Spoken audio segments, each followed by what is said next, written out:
DarkSydePhil is a game creator and former fighting game aficionado that has existed in the online realm for over 2 decades. He has participated in the inception of Let's Plays, but has hardly evolved alongside them. Where most creators benefit from their window of fame, Phil, through insane spending habits, has almost nothing to show for it.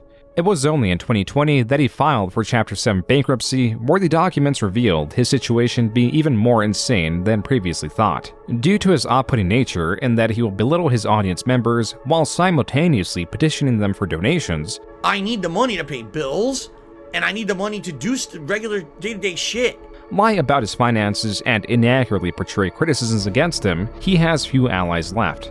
Content creators, large, small, new, and old, avoid him due to this and the unique community of trolls that follow him. Varying widely in intentions and actions, these trolls share the commonality of hating Phil and archiving his fumbles to great lengths. There exists a spreadsheet that is updated almost daily that tracks nearly every donation, the top donator, when the stream began, and what game was played.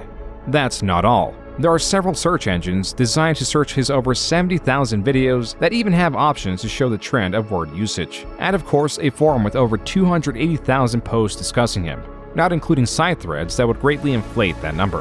While Phil is covered to great lengths, information is hardly ever centralized or easily consumed, prompting the creation of reasonably shorter videos dissecting different elements of his life. This video, perhaps unreasonably so, will attempt to tackle it all.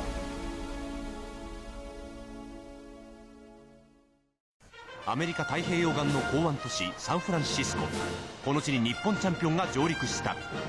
To the US population at large, November 8, 1998 was a normal day. For the 20-year-old Alex Valle, the American fighting game champion, it was anything but. For the first time ever, the fledgling American fighting game scene was going head-to-head with the somewhat matured Japanese scene that had more financial backing, production and the coverage, and tempering than the Americans. The Japanese champion, Valle's opposition, was the 16-year-old Daigo who had flown out from Japan to make history. The game, Street Fighter III Alpha, was the medium. This could go any way, though the Japanese had the perceived advantage. That's why Valle's victory in the first match intensified the competition. As the match rules were best 2 out of 3, Valle had to win one more match to be crowned world champion, and so Valle continued his aggressive strategy and tried to put pressure on Daigo. Daigo, however, began adapting and started finding openings, anticipating Valle's attacks. Adaptation was never as important as it was here in the finals. Both sides were exposed to strategies they have never been exposed to within their local competitive scenes. With the advantage on Daigo's court, he won the second match. At this point, the outcome was hardly predictable, as both sides were solidifying their strategies.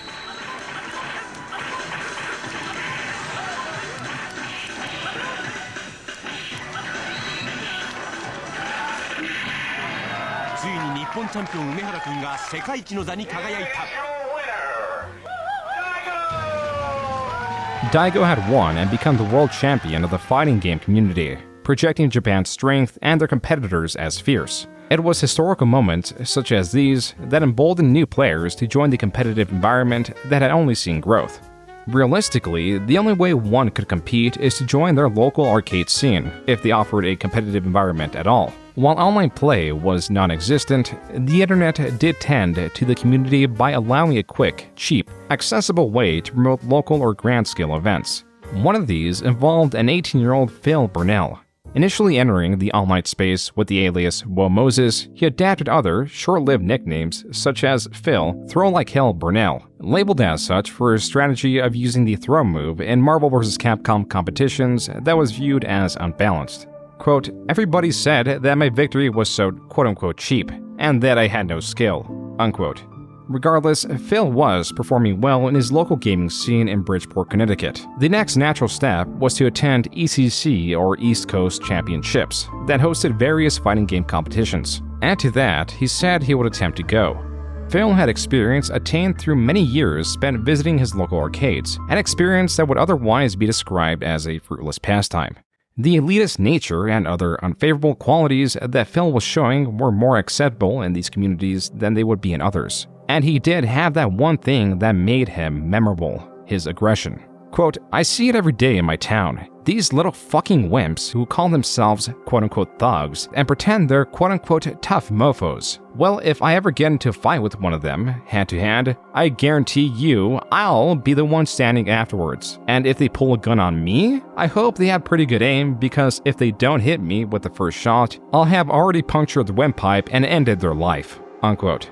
This was in response to the general aggression Phil received when utilizing his infamous throw tactics. While Phil's response teeters from excessive to entirely unrealistic, it does expose the way he viewed himself as a macho, hardened, threatening individual. And that's why he chose his new name, DarkSyde, which was directly influenced by the song DarkSyde from the band Crazy Town. The reason for the Y in his name in place of the I is to avoid readers thinking that his name was anyway attached to the Star Wars universe, as that would be too nerdy. Phil provides other reasons for his demeanor, such as wanting to act as a heel in this developing space. A heel is someone, typically in wrestling, that is an inconsiderate or untrustworthy person, and due to their distasteful nature, the wrestling community actually enjoys matches with them, as getting trounced on is the ultimate satisfying outcome. And so DarkSyde, as he was calling himself, was set on practicing and playing the newly released Marvel vs. Capcom 2. Though his palette was diverse, this is what his sights were set on. But there was an unforeseen issue. The game, released in February 2000, meant that it was untested and would not be at the East Coast Championship. Phil's solution was to make a tourney of his own, at Motel 6, with a $5 entry fee. The results are unknown. What is that Phil was ingraining himself in his local community, and that he just graduated high school as the valedictorian.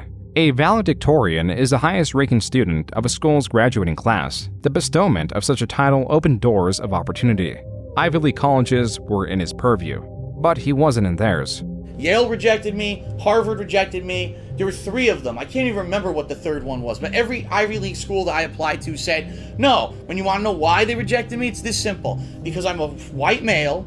Where there is Phil Burnell, there are bound to be inconsistencies and lies. Here he states that it was because he was not racially diverse enough as a reason for not getting in, then later flips the excuse. Just off of that premise, it wasn't my extracurriculars, it wasn't my academics, it was based off the fact that I wasn't a rich white person. Another reason Phil provides for not getting in is that he signed up for financial aid, which he claims triggered an immediate rejection from the Ivy League schools. Whatever the case, his future had more potential than most. Throughout it all, he was still going to local tournaments. Here he recounts how the entrance for a local tournament doubled from 16 to 32 in just a year. He won this tournament, and with that, he is losing his potential. To make it big in this flourishing environment, practicing the game would have to encompass his life for nearly the next decade. And to finance the traveling, he took out various credit cards as his job selling yogurt did not provide enough income. Well, you go to EVO 2K4, the fighting game championship. 700 players from all over the world, Japan, Europe, North America, South America, all over, right?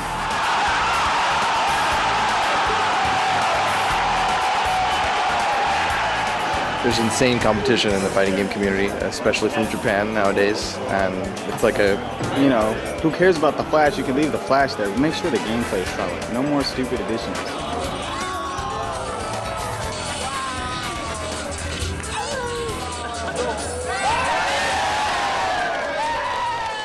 Those were moments from EVO 2004. EVO, or Evolution Championship Series, was becoming the end-all be-all for competitions in the fighting game community. Every year, the event grew. It grew rife with competition, controversy, diversity, and of course, increased attendance of DarkSydePhil. East Coast versus West Coast. No! Hell no!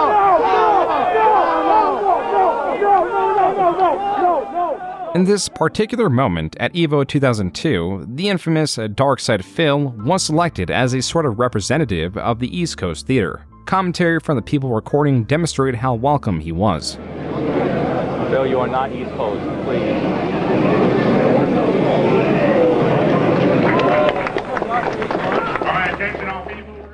As much as Phil promoted his ability, when it came to EVO, the player base was at an entirely different level than he was used to. Losses here were common, and people did not take kindly to his hostility online where he would physically threaten his opposition. I was the guy who always talked shit. I was the guy who always was like, man, don't get in my face at a tournament. I will fuck you up. I will throw you in a trash can. I used to do that. But in person, that was a different story. I mean, online he would freaking, run his flap and post a lot and respond to everything, but when you see him at the tournaments, he just sits there, he's not doing nothing. That was Jaha, one of the more hot-headed players that was not afraid of confrontation. He was talking a bunch of shit against the top Marvel players, so Shady K was one of them, and Shady K didn't like him too much because he would run his mouth so much. I mean, this guy would make posts that were a mile long. When DSP was leaving with him and a couple of his boys, that's when it was time to roll up on him. We followed them outside and we caught him outside, and they were getting up in DSP's fucking friends' faces too, just to fucking make sure none of them got crazy, but they were all fucking shitting bricks. He just turns fucking white, and it's funny because he just talks so much shit on the internet, but when you run into him in fucking person, he's just fucking, turns white as a ghost. DSP was able to diffuse the situation by paying Shady K, Jaha's friend, $10. They arrived to that amount from a money match that was meant to go 10 rounds for a total of $100. But since it was cut short due to time limitations, and DSP only fought and lost a single match, Jaha and his crew were able to swindle those $10 that DSP had no obligation to pay. But even then, it was cheaper than a trip to the hospital. As for the forums, or the medium DSP would unleash his threats, Shoryuken.com, or SRK for short, is named after a popular move in Street Fighter. DSP continued to expand his character, adding the tagline, "The King of Hate." And the whole idea behind the King of Hate moniker was everyone hates me because I talk so much shit online, but no one can do anything about it because in person, I could hold up my end of the shit talking and win. I understand that you got something you want to say about the DSP. Nah, I don't got nothing to say about that little retard. Down syndrome Phil. Fuck that guy. Oh yeah? Now, in 2003, Phil's infamy grew to new heights after he was banned from the SRK forums. Even the smaller competitions he did win would not be received with commemoration, but ire. In addition to the displeasures at his victory was what appears to be Phil advertising his website known as TopHaters.com. Further investigation reveals that this website of Phil's creation was a response to TopPlayers.com, a West Coast-centered Street Fighter website. Looking further into it, this is not just a response to Top Players, but Phil's lashing out at his infamy. There is much to unpack through the multiple pages of this website. On this page alone, he challenges some of the fighting game culture he himself is guilty of. On the main page, he informs readers that he works at Circuit City. On this thread, he is hating on the mechanics of Guilty Gear, a different fighting game. His words and his culture do not resonate within the fighting game community. Even so, he petitioned for financial support, supposedly to run the website, while also complaining about the lack of users. Despite a clear lack of support, Phil went onward with a new project known as Impact. As TopHaters.com was Phil's answers to TopPlayers.com, Impact was Phil's answer to EVO. And even though Phil continued to attend, he sought to make his own large-scale event. Quote, "It's obvious that Impact is going to compete heavily with EVO," unquote. On the threads created by Phil to promote Impact that included fundraising, brainstorming ideas, and other items meant to trigger discussion, on average would have at most a single other response. That was also the only respondent to the majority of Phil's posts. Even threads discussing how much Phil sucked garnered more attention on his website than Impact. TopHaters.com was a failed project. DSP now espoused to this negativity will not use his character to his benefit. Instead, he used it to attack beloved franchises like Counter-Strike and Warcraft 3. Even then, that was only a distraction from his assaults at fighting game culture. Here, he lambasted what was known in the fighting game community as combo videos. In the early days of the fighting game community, CDs were exchanged in person. These carried videos of various combos or tactics one could utilize, yet the existence of them were also controversial as groups could gatekeep the data. Now, with the internet in play and data shared at a faster pace, tactics and their discovery were virtually immediately adapted and the meta was becoming solidified. Even still, the combo video situation is more complex than just defining metas, as DSP points out. Quote, "In some cases, the combo videos are single character only or console only," unquote. The last bit is of utter importance. Now mid-2004, arcades have long been losing their purpose to the increasingly popular home video game console, and a switch of competitions prioritizing consoles could increase accessibility for players and allow for significantly cheaper and easier to manage components as consoles and their elements could be set up and altered with ease. This transition was controversial only for those brought up in arcade culture and those in competitive gaming communities. When a game, like Street Fighter for example, is ported from the superior hardware of an arcade cabinet to the limited or vastly different video game console, color, resolution, and most importantly mechanics could differ based on the port. And though the technology and quality control had improved, it was still not good enough. It was a jump that would eventually have to be made, but perhaps it was too soon. Evolution console? It's my worst nightmare, dude. I'm an arcade player. I hear you. You know what I'm saying? I mean, if this is the future, we're gonna have to, it's evolving, so we're gonna have to adapt. Personally, I don't like it, but, you know, no choice. That was Alex Valle at EVO 2004, sharing what was the popular opinion among the top fighting game players. And to the displeasure of many, their worst nightmare would manifest in ways they could hardly predict.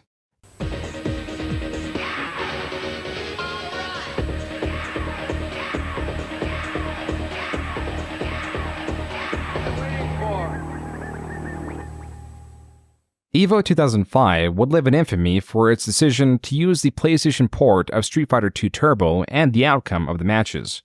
Both would receive protest in one way or another. In 2005, I think it was, the three of you were absent from ST Top 8. What happened that year? When you play Bison and you hit a Fierce Flame and it only goes like 20% of the screen, you got a problem with the game. And you got some idiot named DSP who's a total piece of shit, by the way. I like to get that on YouTube. But this guy thought he was hot shit because he beat me and Choi in a game that was like, it's like fucking Neo Geo conversion of Street Fighter or some crap, dude. First of all, I have to bring this up. Alex Valle did not enter this tournament. He claimed he was busy and he couldn't show up. Bullshit. He was like, oh, I'm protesting EVO because they're not holding Arcade Super Turbo. I don't want to enter or whatever, right? Yet he was still there, but he didn't enter. He did not enter the tournament. I'm going to name some names now, people who I played and beat that day in the Super Turbo for the PS1 that you might be like, what the fuck? Jason Wilson, Mike Watson. Pretty sure I played John Choi and I beat him too. DSP at EVO 2005 surged in the ranks for Street Fighter II Turbo, a feat that was achieved through a superior knowledge of the game. During that period of time, I learned some major differences about the game, including the fact that some characters were different sizes. They weren't as tall or as short as they were supposed to be, and they had different hitboxes. I found out certain characters did different stun amounts than they did in Arcade Super Turbo. I found out that one of my characters, Vega, was incredibly easy to do these complex combos with, which actually was harder to do in the arcade version of the game. The beauty of Phil's achievement, in now beating all of his American opponents in EVO 2005, is that he touts his knowledge as a fair advantage. But when he goes up against the Japanese players who also dedicated themselves to the port without protest, he changes his tone. So now I was in the position, boom, if I win like 1 to 2 more matches, I could win the whole event. And then my final match in the tournament was against Tokido, who picked a mirror. We did a mirror match of Vega, and he knew a few things about Vega that I didn't about the mirror match, and just because he knew those few things, he got the jump on me, and I remember distinctly making 1 to 2 major blunders that people were like, why did he do that? I don't know. You know, I was on the stage, I was playing in front of 1,000 or 2 people, and I was, you know, I fucked up, I admit. He beat me, and so what ended up happening, I got 4th place. The top 3 places were all Japanese players. DSP had ranked 4 at EVO 2005 for Street Fighter II Turbo, and used these statistics to state that he was the top American player. The more he would promote this, the more he'll be scrutinized for the details around his victory. What's more, the details about his life outside of the fighting game community were less savory. I had to leave that other job, and as I told you, to go to EVO 2005, I had racked up my credit card bills like sky high. I owed a ton of credit card debt. With more debt accrued, Phil moved back in with his parents and was working a job at Best Buy. Here, he was living off the high of his new title. Perhaps unrecognized and unvaluable to the population at large, that was not the case for his local competitive environment that were in awe of Phil's achievement. One day, my friend Tony, who mostly we were known for playing Marvel vs. Capcom 2 and Capcom vs. SNK 2 together, said, hey, I got a couple buddies who actually like Super Turbo, and obviously that's the game you're really good at. You want to go play with them? And this is the first time I ever met John Rambo. So this is probably between like 2005, 2006, I would guess. When I first met him, I felt like it was almost like a deer in headlights moment, like, oh my God, this is a guy who just came back from EVO and placed. John Rambo, coincidentally sharing the name of the action movie character, was becoming DSP's best friend. They shared an expansive list of friends as DSP continued to be revered in his local competitive environment. He was even allowed back on SRK and was helping run regional competitions. As now patterned, his investments into the fighting game community continued to hurt his finances. He was even fired from his job at Best Buy for using an employee discount to purchase equipment that would be used at East Coast Championships 2006. Now on unemployment, DSP's financial decisions became ever more reckless. For 2006 and 2007, I started traveling the country, playing in all what was considered qualifying tournaments for EVO, which was the big national finale. Think like there's qualifying games in any sport, and then there's the big finals, right? As I started attending all these qualifier tournaments, I was winning them. This is true, and this is footage of his victory at EVO East 2006.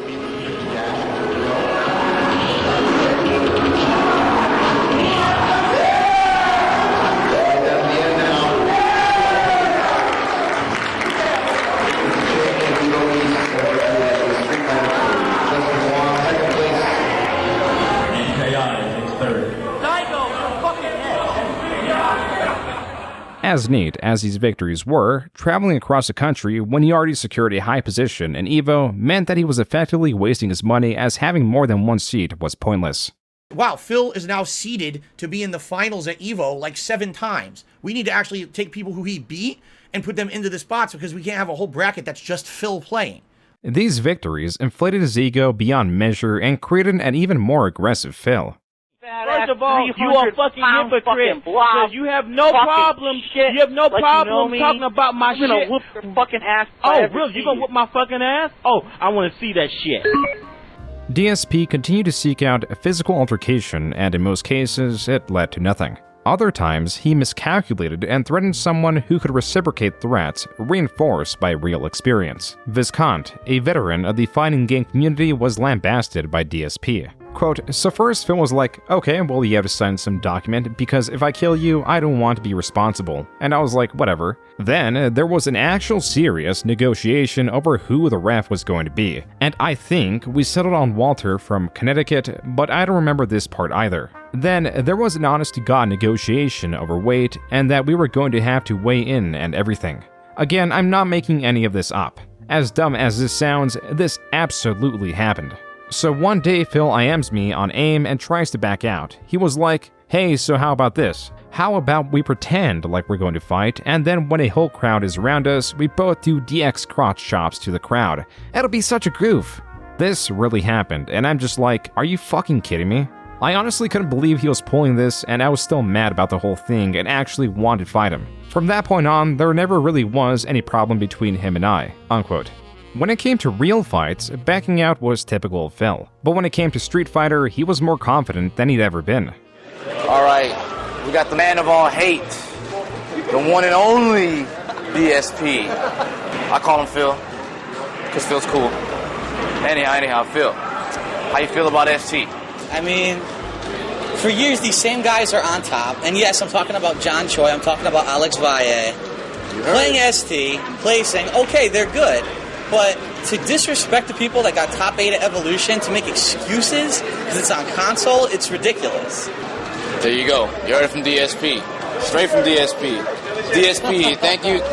Check out the shirt. Hate this, bitch. Hate that. Could Phil really back up these claims, or on the other side, could Valle beat Phil? Alex Valle, this guy right here, living legend, Street Fighter scene. First and foremost, you know what I gotta ask you? The ST beef with DSP. I don't even consider it a beef. It's like another scrub, another day. As chance would have it, they actually did compete at EVO 2006. First match finally. Oh, on stage, Phil versus Alex Valle. I'm like, oh great. It was a decent match, I lost. And I was like, motherfucker, you know, all this practice, I waited all day, basically it mind-fucked me waiting all day to play my match. I finally play Alex Valle and I lose. Phil, now in the loser's bracket, still had a chance to redeem himself. And after working his way through the loser's bracket, he had his final match of the day. My final match is against, guess who? Tokido. Now this is the guy who beat me in 2005 on stage, mirror match with Vega. The results of Tokido and DSP's first 2 matches played out exactly like they did in EVO 2005. Both players won a single match, and it came down to the last match where the results were also mirrored. And he won. He knocked me down, and I fucking lost. And I was like, I wanted to rip my fucking shirt off like Hulk Hogan and be like, fuck this shit. DSP did not even place in the top 8. He was now the former top American player, but if anything, he was still persistent. In 2007, he went at it again, also winning EVO East.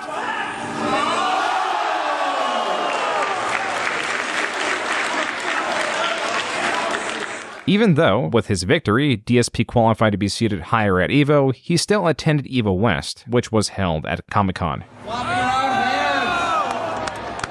Panda, come back. Opening down for Japan. David Sterling, 1 match. DSP, 1 match. There was an EVO West in San Diego, and fucking DSP was fucking talking shit about Mike Watson, and that's my road dog. When we fucking ran him down in EVO West, you know, we didn't even fucking wait to get outside. Watson just fucking went up to him in the arcade hall and just told him, dude, why the fuck you talking shit, this and that, blah, blah, blah. And he just didn't even want to face us. Like, he just kept on, like, cowering away and looking away and just being fucking quiet, this and that, and just fucking scared shitless. And we're fucking following him around, dude. Like, what the fuck's your problem? And, you know, Watson is a forgiving guy. So he just fucking pretty much got to the point where he made him apologize. I said, you got to do what you got to do. If you feel like you're going to make you feel better to hit me, then go ahead. I guess I deserve it. And he's like, well, I don't understand then. Why did you say those things? And I was like, dude, I'm an alcoholic. I admitted it to him right there. I was like, I'm an alcoholic. I drink too much all the time, and I just can't control myself when I do it. And at that point, I actually started crying because I felt so bad about everything that I had done and how stupid I was as a person. Rumor of what took place at this event would spread within the fighting game community. Do you guys remember the whole thing with DSP and like with the West Coast people where they almost like he was like really scared because he was about to get beat up? I heard he was like crying and everything, so that was pretty funny. DSP had fulfilled his role as a heel by losing to players who were far more popular than he was. He again, for EVO Actual, did not even place in the top 8. Even if he won such events, the prize money would do little to counter the credit card debt that he had accrued. His new job was not doing much to help him either. Then I ended up finally getting a job after the Best Buy debacle at a place called Helicopter Support Incorporated. This was also in Bridgeport, Connecticut. Actually, I take that back. I think Helicopter Support was just over the Trumbull line. This is a strange leap from working at Best Buy to working as medium in helicopter parts selection. His degree that he had recently gotten was supposedly in business, so DSP's work experience nor his educational background was related to his current position. The only thing that was his father, who had been working at the company, and it is understood that DSP secured his position due to nepotism. There was an additional development that DSP would long cling to. He was now starting a perilous path, ones that machinations would be far more complex than he could ever predict or even understand. Yet he stood directly in the center to witness it all. So basically, I was very nervous. We went to this Chinese restaurant, and I swear to you, the first fortune that I got, well, my fortune that I got that they said, financial hardship in your life is coming to an end. By the way, when I do record gameplay, I use a digital camera. So what, you're not going to edit this video? Just going to post them as is with a 10-minute mark? Why would I edit? It took 2 days, actually, off of work just to play Batman Arkham Asylum. Because I knew it was going to be great, and you know what? I don't regret it at all. Even though I'm the fucking Batman! The DarkSydePhil YouTube channel was created on March 3rd, 2007, but was not utilized until 2008. Phil began by recording some of the fighting game events he would enter. The earliest available video is Midwest Moment 4 Day 1 Setup. The next one is Moment 7, then 13, then 19. Though all these videos range from 13 seconds to 2 minutes and 16 seconds, the jumping of the numerical order means that several videos were deleted and various pre-existing videos are lost. This was not the only event he recorded in 2008, and alongside those videos, DSP began recording gameplay of various genres. The quality as such reflected the best his equipment would allow, as he positioned his camera initially on the floor and pointed it towards his television. DSP recorded Star Wars The Force Unleashed, At least I got all this fucking high-definition ear detail. Castle Crashers, It's a bunch of fucking horseshit, to be honest. and Mercenaries 2. Another Grand Theft Auto 4 rip-off mission. While the genres varied, the style of recording, the commentary, and the titling, in that he proclaimed the game sucked, provided some theming in a space that lacked cohesion. YouTube, as it was looked at as a video repository, a place to consume viral videos. Series and the like were virtually non-existent. There was no meta for videos and not much of a reason to make them, considering that a paycheck through content creation was unheard of. In such an uncompetitive and themeless space, Phil's videos excelled. He quickly found out that his gameplay videos did better than his recordings of fighting game events. Then found out that if he recorded proper sequences of walkthroughs of missions and games, the chain of videos garnered even more views, as was demonstrated by his gameplay of Saints Row 2. These were uploaded out of sequence, as Phil relied on a unique method of recording. Instead of recording the entirety of his gameplay in one go that would create a single video file to chop into several parts, Phil subverted the need to edit his videos down below the required 10-minute mark that YouTube had by physically stopping the recording on his camera every couple minutes. Oh my god, this is bullshit. Ugh. Okay, Saints Row 2. Trying to kill the general again. This naturally created individual files that not only saved him time on the editing process, but the rendering as well. From here, he could upload the files directly. The only additional effort applied left was to name the videos. Though Phil, in late 2008, did commit himself to recording entire playthroughs of games full with his commentary, the sequence was still scrambled and parts were uploaded out of order. But by the time he began his Fallout 3 series, now adopting his role of what would be known as a Let's Player, he was finally correcting these errors and uploading a sequence. Then the issue was not the sequence, but how much he was uploading. If he did a 4-hour recording session, that amounted to 25 videos, and those 25 videos were uploaded from November 28th to November 29th.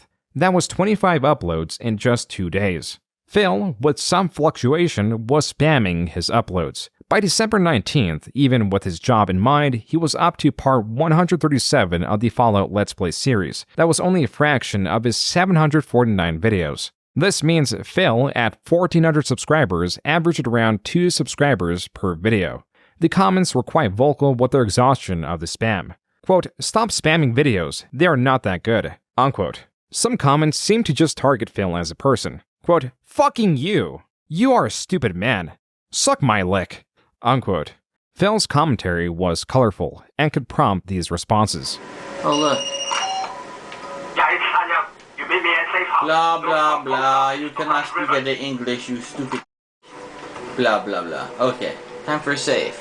Viewers were not sure if DSP's crudeness was him playing a character, though the Street Fighter community knew it wasn't.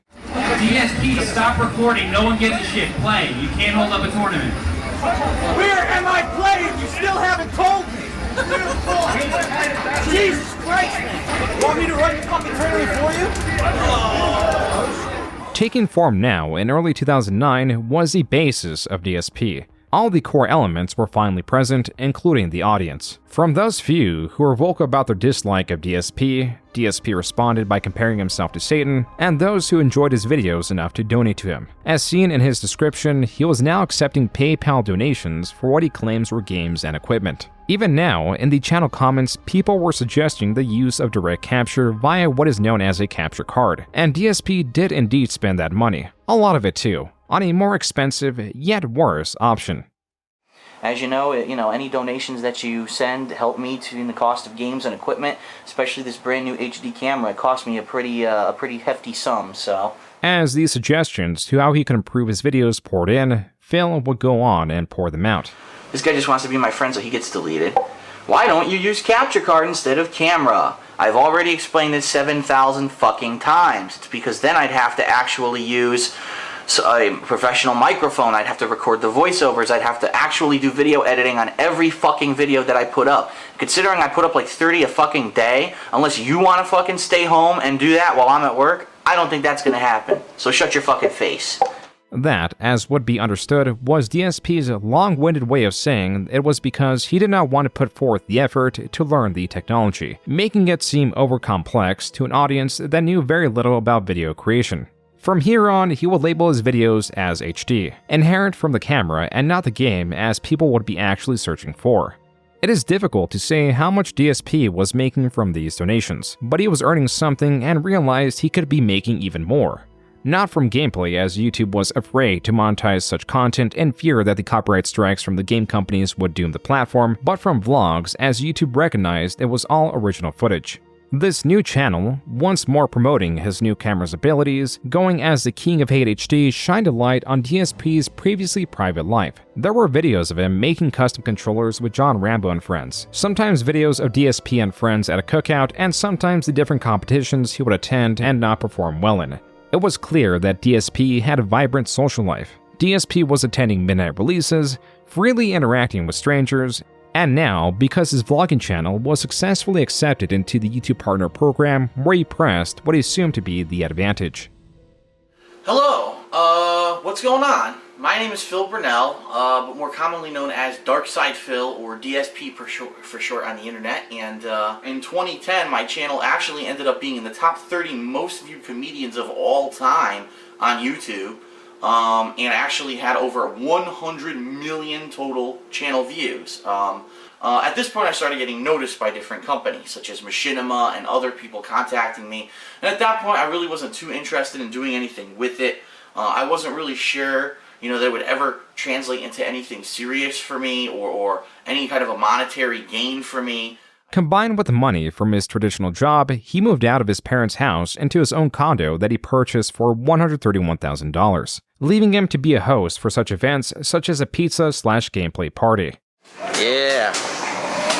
What better to eat right before a Ninja Turtles playthrough than a delicious, ginormous pizza?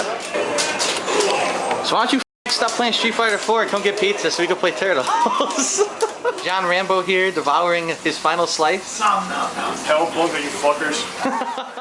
As controversial as Phil had become in the real world, and was well on the way in the online space, he was leading a fuller life. He was even experimenting with edited videos, like his multi-part Game Awards series. It's DSP's Game of the Year Awards 2009 Top 10 Best Games of the Year.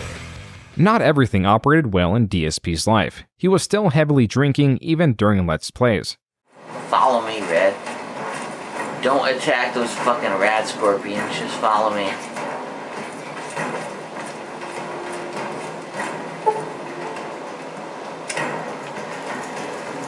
What? Red has died. She didn't even get fucking hit. Now she's dead. What the fuck? As was normal, DSP fumbled through gameplay, regularly blaming the game for his shortcomings. Alcohol only amplified this. We may not look it, but every one of us is a trained... They both come in here.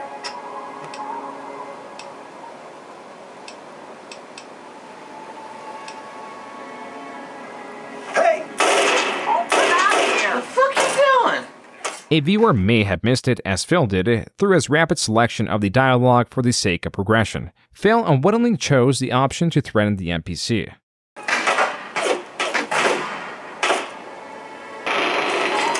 Why the fuck are they attacking me?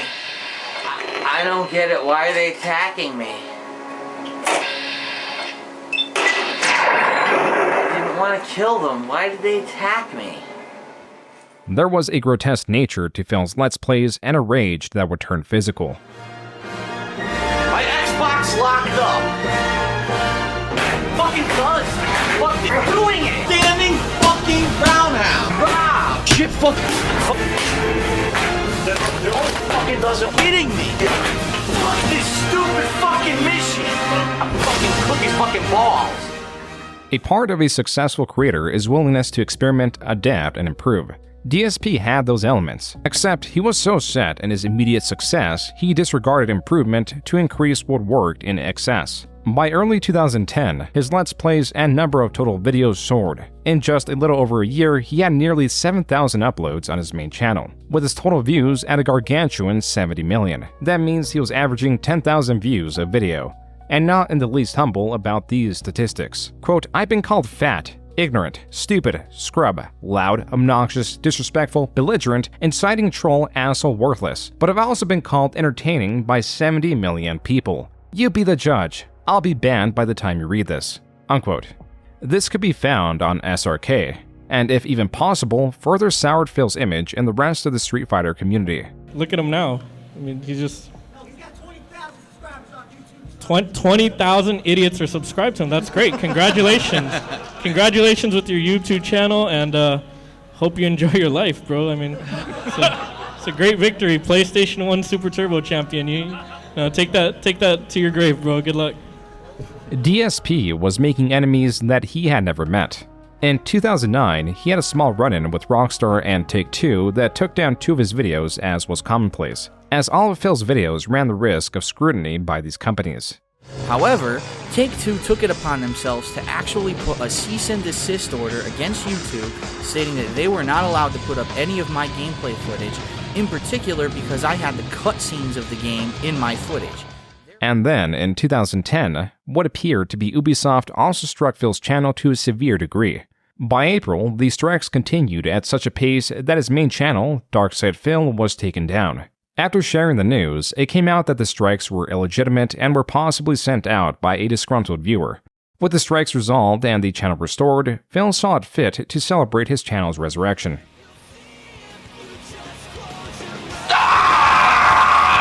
Guess who's back, motherfuckers? That's right. That's right. They tried to take me down. They tried to get me off YouTube. They tried to shut me up. Fuck those motherfuckers. The king is back. That's right. As you can see, thank God, my channel, DarkSydePhil, has been restored on YouTube. So, awesome. This tactic would also become commonplace against Phil. As a response to the initial takedown, DSP made 2 additional channels, one for Street Fighter that was soon abandoned, and another for gaming going as DSP Gaming. This channel, for all intents and purposes, adopted the role of his main channel and would remain as such for the foreseeable future. At the time, as a host to gameplay videos, the channel's true purpose was to bring attention towards his vlogging channel, as that channel was monetized. What am I going to do? I'm going to whip up a couple of express mode bacon, egg, and cheese sandwiches, which include 6 pieces of white bread. This new series, beginning in September of 2010, was going under Poorly Cooking with the King. These videos were much more intimate than his gaming videos or even vlogs, for reasons not known then, but are now. Back then, I started Cooking with the King as a way to branch out and to have additional content on that channel. I think that that series ran its course to the point where I literally probably cooked every single meal I could possibly make without looking like an idiot or using a cookbook. And the point is, the series was me showing you things that I cook, not me cooking out of a cookbook. Phil was increasingly monetizing different aspects of his life, and as he stated, Poorly Cooking with the King were the recipes he knew how to make, meaning this is what Phil made regularly.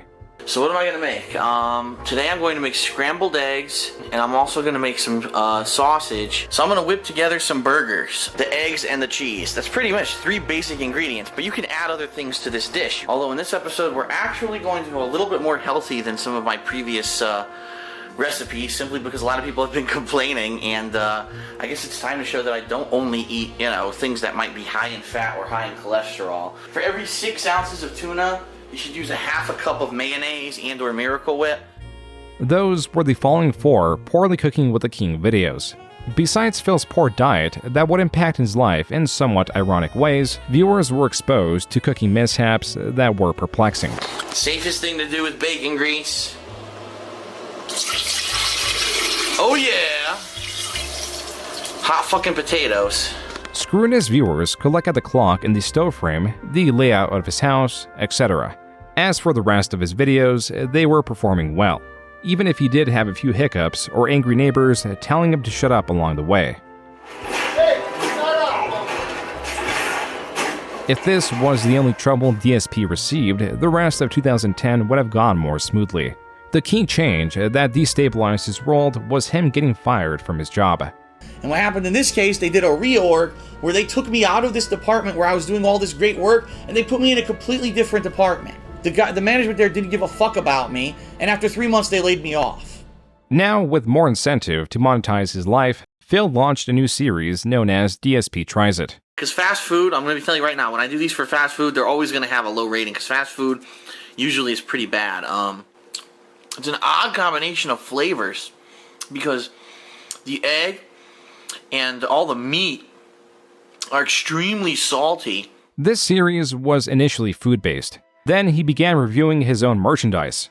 There's a bunch of different designs that you can get. Then joysticks. This joystick uses all Sanwa parts. This series had now evolved within the first 21 episodes to a general product review show. DSP tries it. This is DSP, and I'm using the new Axe body... That's not it. What the hell's that shit? I'm using the new Axe body detailer. I use the detail inside to wash off. Oh my god! Oh! For a period, DSP discontinued this series and later stopped posting on the King of Hate HD altogether. DSP's fans were aware that he lost his job, and so a fan contacted Phil and offered to make him his own website, as was customary for various creators that found themselves unsecure in YouTube survivability. And so, by October, thekingofhate.com was up and running. Mainly used as a fan site, this website was fully equipped with forums and not a host of actual videos.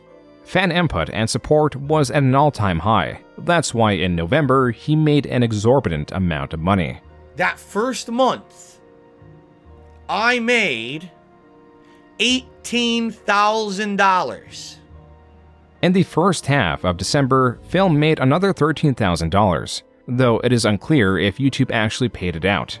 Regardless, if what Phil says is true about him making around $200 on average in the prior months, then he was now making 100 times more.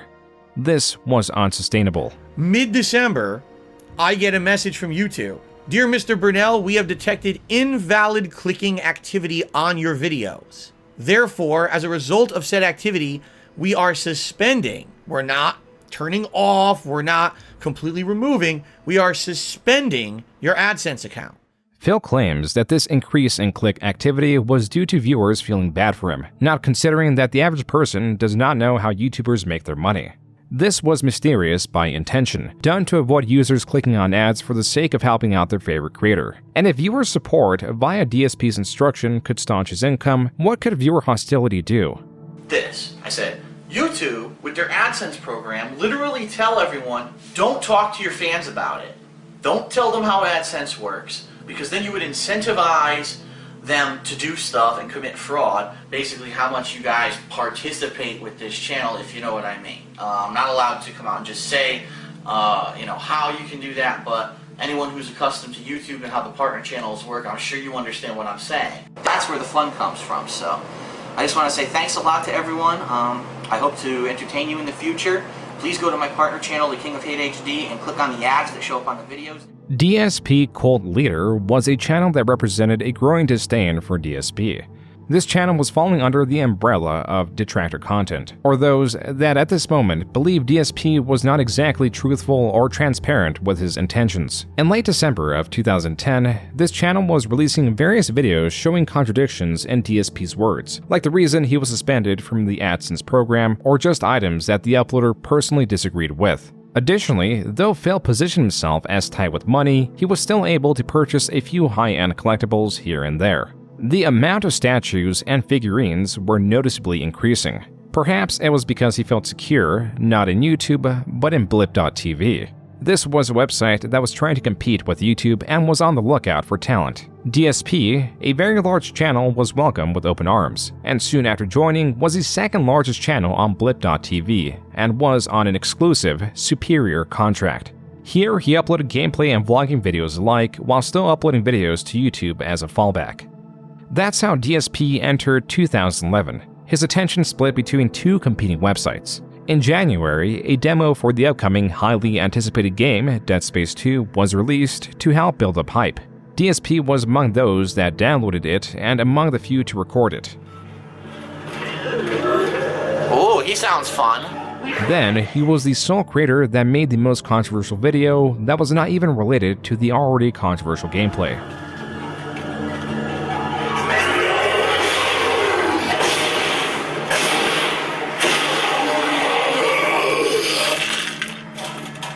is what happens when you let the Jews do whatever they want. You've let the Jews overrun space, and now look at this. Their greed has had the artifact turn everyone into necromorphs. So now I, the last remaining Nazi, must exterminate them. Hello, Jew. Phil, role-playing as the last surviving space Nazi, did not translate well to his audience that quickly reported his anti-Semitic jokes. Unlike YouTube, Blip.tv sought to purge Phil and banned him from the platform. He was also, in essence, blacklisted from working with any existing creators on Blip. So for the third time in just 3 months, Phil had to restructure his job and figure out how to make money again. You know, Hutch, sorry, but obviously you've proven that you can't be mature about it. I sure as hell didn't go to your page to try to fucking flame your fans, so enjoy your block. You're no longer allowed to talk on any of my fucking videos. And then here we go, oh look, it's Hutch, and he sends me this giant fucking message. I told you I was done, you don't listen, so you're blocked. I don't ever want to hear from you again. Hutch, a gaming creator who worked for Machinima and held a lot of influence with the multi-channel network, had changed tones with DSP. Feeling sympathetic, and after a short back and forth through email, Hutch was able to pull some strings and get his channel partnered again. Not with YouTube directly, but through Machinima as the third party, therefore circumventing Phil's own suspended AdSense account. This was an increasing strategy where YouTube could negate its copyright fears by placing the responsibility on multi-channel networks like Machinima. In turn, they would be rewarded by reaping a portion of the ad revenue. So for the first time ever on YouTube, all of Phil's content could be monetized. In the background, there was one issue, or faction, Phil could not shake. Not even a day after getting partnered with Machinima, the prominent detractor channel, DSP Cult Leader, uploaded a video from the year prior where Phil denounced Machinima. You know, they're nice enough to go on my partner channel and watch those videos and click the ads and things like that, so all I have to really say is fuck you, Machinima. Mostly unfazed by these counter-narratives, Phil continued to upload copious amounts of now monetized content with newfound confidence. Yeah, if you can believe it, I'm living the dream, and you can only go up from here. For a while, this was the case. In May of 2011, he had a $1,600 computer built by the same fans that created and were running his website. Phil was still going to fighting game events, though not as frequently, and if not clear already, he was making a decent amount of money. In the course of 8 months, Phil was cluttering all facets of his condo with collectibles or equally unessential items. His 2011 condo tour showcased how much his apartment had changed. On the walls, counters, even the floor, it was difficult to find a square foot of clear space. There was even an entire corner of his condo solely dedicated to the boxes of the items he had purchased. The density of items took space. Not just physical space, but also with the condo tour runtime that by part 3 saw Phil categorizing just segments of his small condo as to speed up the pace of the video. The first 3 parts had reached a total runtime of over 30 minutes, and this was hardly everything. Phil had covered the open space, or lack thereof, between his kitchen and living room.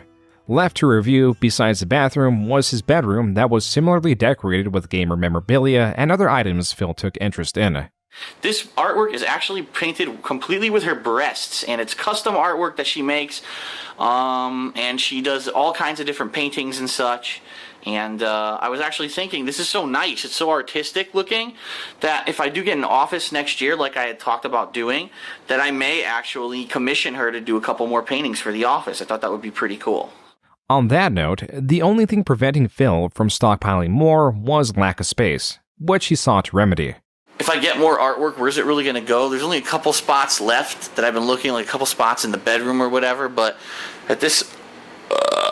wow, at this point it's pretty much all filled up. What I'd like to do is get the hell out of here and get us, like I said, get an office where I can do a lot of my filming, where I can do my uploading, and not have to worry about my modem going down here, having a business class internet, having a place where I could do better filming, and I sure as hell, I'm not sure that that's ever going to happen.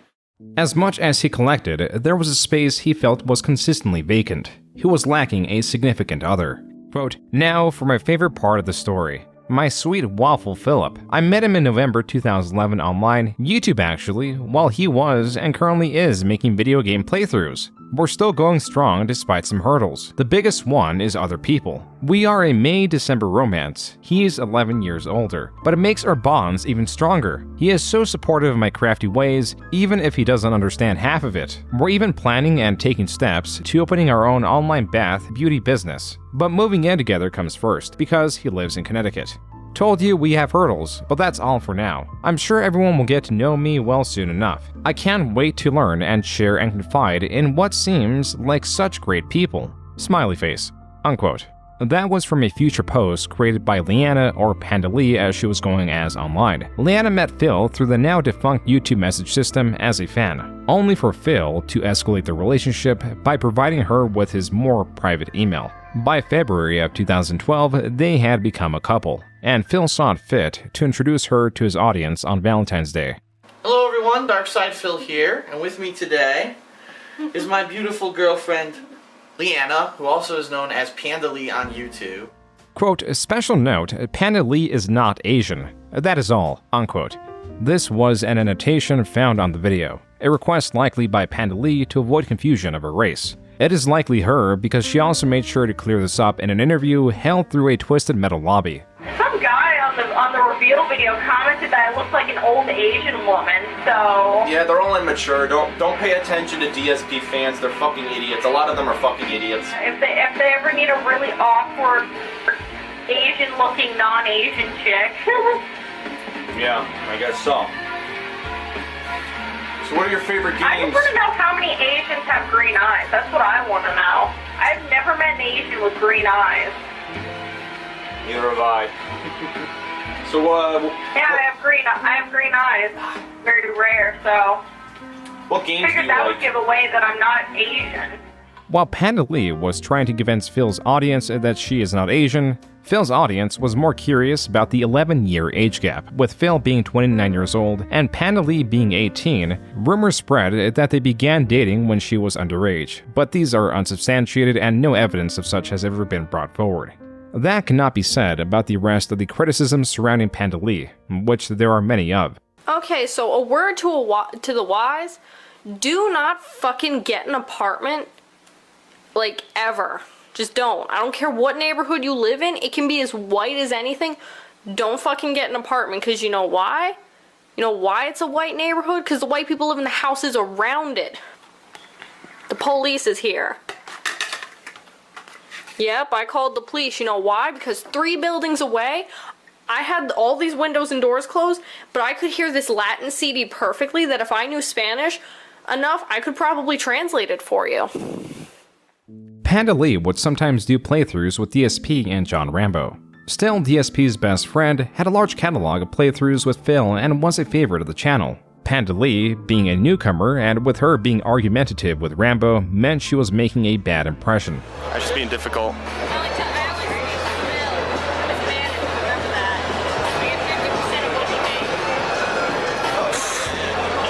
Alright, well anyway... Panda Lee was a fair match for Phil because she had similar reasoning and an argumentative personality that Phil often portrayed in his videos. As for his videos, DSP peaked in late 2011. Now, 2012, the trend was downward, and instead of getting a capture card to improve the quality of his videos, he sought experimentation elsewhere.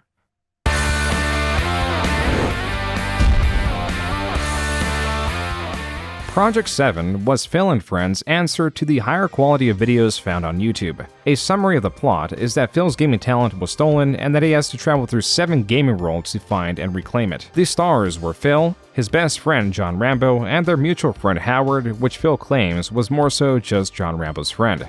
In charge of the editing, which was the heavy lifting, was more friends of John Rambo known by their channel Respect the Pact. They offered their assistance with the project for the sole purpose of a shoutout, which they hope will launch their YouTube career. Hello, I'm John, and I'm joined by Howard. Woohoo! So it probably still was a lot of work for them. I don't think it was much work for us, despite what Phil would have talked about how hard the day was. It's such a long it wasn't. day. It wasn't hard. It wasn't hard for us. It was hard for them. Yeah, I mean, it was one day of filming. Yeah. Maybe 7 hours. Respect the Pact put in a tremendous amount of work to edit the project that only made it to episode 4 because one of the members had a child on the way and the shoutouts that they got from the project did virtually nothing for their own personal channel. There was also the fact that Project 7 was practically a failure. The entire 4 episodes, when adding up the views, did not even surpass 1 million. It was far more lucrative for DSP to continue pumping out low-quality, effortless gameplay videos that he had even gotten a raise for mid-2012. Not only was he getting a set $2 per 1,000 views, sometimes he will get a bonus simply because of the size of his channel.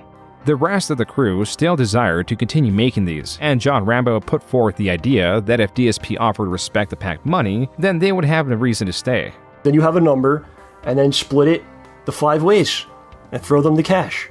Yep. And offer that to them. There's no guarantee that they're going to continue with the series, but hey man, at least try. Phil did not do so. He even lied to John Rambo and Howard and said that he did offer them money, only for them to ask Respect the Pact themselves. His response, they don't want money. They don't want any money after this. Based on what he says, they told him that. Yeah. And then I asked them about it, and they said he didn't even talk to them. Phil was bold-faced lying to his 2 friends. This was already on top of other compounding, smaller problems, like Phil's jealousy of larger content creators and how he would lash out, creating unwanted attention towards his channel or just himself. Comments would also sometimes spark jealousy of his friends and would create a response from Phil. Case in point, in this teaser trailer, there's a funny scene featuring John Rambo, and everyone says it's the best part of the trailer, and I even saw a comment saying, wow, this is Rambo's the funniest thing. Guess what? I wrote that scene. These small, inconsequential things would add up slowly and drive a rift between DSP and John Rambo. Like when DSP lied about John Rambo not wanting to play Mario Party. I start getting messages, and people are pissy. Oh, it's not mature enough for you, you big-nosed piece of shit.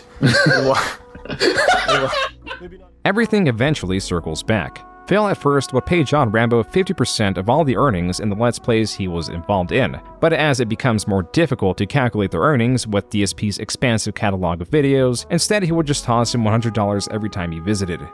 But also, virtually every time he did visit, DSP would move things towards wanting to record more Let's Plays rather than hang out outside the realm of YouTube. This all relates to the 2012 condo.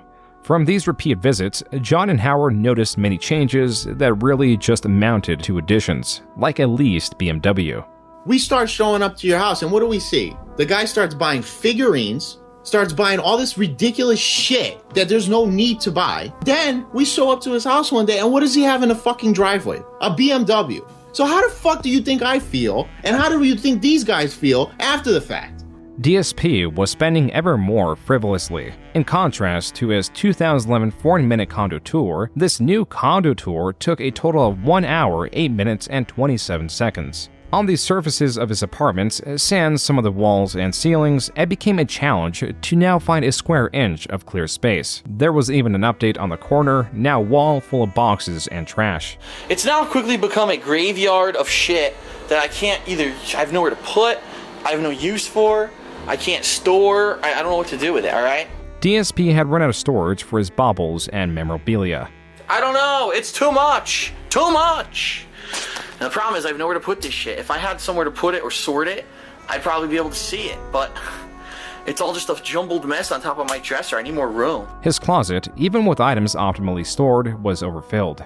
What I want to look at is just to show you what a mess the inside of my fucking closet is. I'm not going to go all the way because my luggage is actually spilling out, but look at all the boxes I've got from the models. Phil did not value or understand money, except when it came to others. Phil, when talking about Project 7, classifies it as a financial loss for the t-shirts he helped finance and, more importantly, the props that he bought. This prop that Howard is holding is a Lancer from the game Gears of War and cost $300. It had less than 30 seconds of screen time and was even less relevant to the plot, yet was the majority of shared expenses. He would use this and other items to try to convince viewers and friends that Project 7 was not profitable, disregarding his egregious spending habits. Yeah, it's more about respect and being fair. It's about respect, man. You have no respect for your friends, for your family. You don't give a shit about anybody but yourself. There were plenty of examples of DSP's poor spending habits. few trump his 3 custom-made quilts. These quilts, individually and also factoring inflation, cost Phil a minimum of $1,000. How much was Phil earning? The good news is this, okay? I'm an intelligent person. I'm a finance major. I went to school for finance. I knew day one when I started making money off of YouTube that I was going to bank it. I was not going to go out there and invest in things that I couldn't get money out of. I'm still here in the condo. I didn't go out and buy a super overexpensive house, and I didn't go out and buy a sports car. Yes, I am driving a BMW, but it's actually a lot more economical than people really think. On DSP Gaming alone, for the year of 2012, he got 85.19 million views. Dividing that by 1,000 is 85,190. Multiplying that by $2, not $2.25, which it could sometimes be, but $2 as a base CPM for Machinima, excluding the possibility of bonuses, would mean that he made a gross of $170,380 for 2012. The problem now that he was presenting his audience starting 2013 is that Machinima was renegotiating many of their contracts. What this meant for Phil is he went from sometimes earning $2.25 per 1,000 views to a base $2. In the year of 2012, my views really have dwindled. And what I mean is, I believe in the year of 2011, I probably got somewhere over like 10 to 11 million views on DSP Gaming, and then in 2012 I only barely reached like 8.5 million or something like that. I don't think the final number is in yet. DSP lied and understates his views by nearly tenfold. Not only is this proven incorrect by archives such as Social Blade, this is proven incorrect directly on his own YouTube channel, where there are screenshots from the start of 2012 to the beginning of 2013 that shows he got nearly 90 million views. It was also here that Phil was toting his financial responsibility. You don't see me here with super expensive clothes on or anything, and you don't see me wearing jewelry and shit. You know, I'm smart. I've banked my money. So, regardless of what happens in this next year, I'm still okay. So I just want everyone to understand that. Phil was ever confident that, even though he was now riding a downward trend, he could survive. His tune would change in the coming months as he would have to navigate troubles that were exclusive to him and the culture he was inadvertently creating.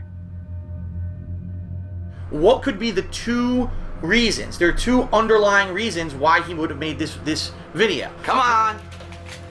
That's why I didn't want to fucking restart the game. Number 1, he's just insanely jealous of me. It's not my fault. I love it. The other is that the guy is one of these gamers, like I mentioned, who play the games to feel accomplishment. What the fuck? What? On February 15, 2013, YouTube user EvilAJ2010, in direct response to Phil claiming his videos are well received, uploaded a compilation of Phil's Metal Gear Solid 2 playthroughs with only the clips of his failures or Phil's obscene commentary. I fucking missed! Even with that considered, the supercut was nearly an hour long. In addition to this, it included AJ's own text commentary and images of many comments found under Phil's original Let's Play. Where many channels failed to capture the negative yet entertaining aspects of Phil, AJ was succeeding. A month later, in March, his video was up to 77,000 views, and word was spreading. DSP is a weird guy. It's like a train wreck that you can't look away from, that's on every day 10 times a day. 24 hours. Oh, come on, guys. Come on. The reason EvilAJ's video was so successful was both external to Metal Gear Solid and internal. The external elements that bring interest are that DSP has continuously bled viewers through his lack of editing, refusal to use a capture card, and poor gameplay. The elements that are internal, and why Metal Gear Solid was the perfect game to capture the essence of Phil, is foremost that Kojima, the person that heads the creation of the series, is well respected within the gaming community, as are his creations.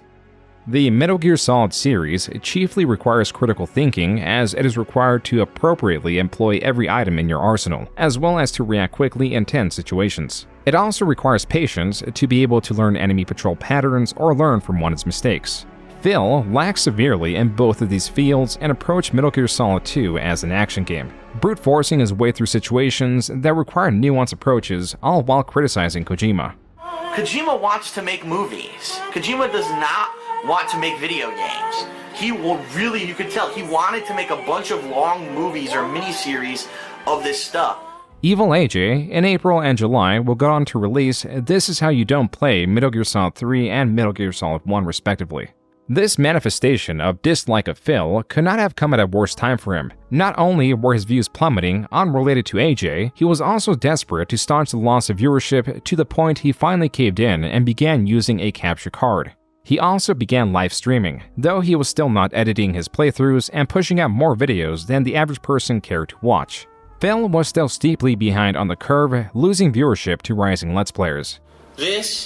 How many more people are doing Let's Plays? Like, it's ridiculous the amount of people who have gotten into it, to the point where a website like YouTube, unfortunately, doesn't really feature anyone but the top 2 or 3 guys who are doing it. I mean, let's face it. Why do you always see the same people in, related videos, featured videos? For the person who's not at the tippy top, it's so hard for people to get noticed now on YouTube. Oh, were you expecting something else? The irony is that Phil's accumulated viewership was influencing the algorithm to keep advertising his content. The loss of viewership was because people were familiar with what he produced and stayed away from it despite YouTube pushing it. There's the kind of person who would say, oh no, I lost views, stop my feet, oh man. But I would say, no, I'm going to stay positive, I'm going to keep doing what I'm doing. Phil was losing viewership and supporters. Chris, or Mighty Furtado, the 18-year-old that co-made DSP's website and was responsible for building his computer, actually had a falling out with DSP. Starting with Chris calling DSP lazy for initially not wanting to adapt to direct capture, which DSP demanded an apology for. At that point, Chris had had enough and stopped supporting DSP, leaving DSP to purchase the domain back. Whenever I tried to help, he kind of just shot on me for it. So at that point, I was like, why am I going to support somebody who I've been trying to help for so many years? You know, I co-created him a website, co-created his forums, co-built his gaming PC. I've helped him so much. And when I try to help him try to adapt to direct capture, he's not kind of really taking the suggestions from myself as well as everybody else in the chat during that time. It doesn't end there. With Chris now persona non grata, DSP made extreme claims without evidence about the price of the PC Chris had built. Chris, not pleased with this, made a video in response. He had made a video basically stating that he had sent us apparently $3,000, and that wasn't the case. The actual amount a DSP paid for the PC, as shown through Chris's receipt, and a few $100s extra that was sent, was off by a maliciously large margin. So I had actually made my own video defending myself, and I had shown the PayPal receipts of DSP sending the $1,600. DSP to this day cannot provide evidence or reason why he claimed the PC cost $1,400 more than it actually did. To make matters even worse, it turns out Chris paid for the shipping out of pocket. We actually paid an additional $150 from out of pocket from my side just to ship the computer. That may have been the last of his direct interactions with Phil, but not with others that opposed him. A portion of Chris's second video is in defense of Evil AJ, even showing that he was in communication with him. And then there were videos coming out supporting Chris. Very recently, there's been a lot of videos that have been coming out on YouTube about DarkSydePhil, exposing him or whatever. The one that really got me was the one that was made by Chris, of Chris and Teo, who designed DarkSydePhil's website for free and built him a computer. There was a rising community of support, one that was built on the common dislike of Phil. The threads were being intertwined in such a way that new channels making This Is How You Don't Plays would sometimes pay homage to Evil AJ. Like, there are people doing walkthroughs of this game and they just easily jump up here, and I can't do it at all. Look, I can't fucking jump up here.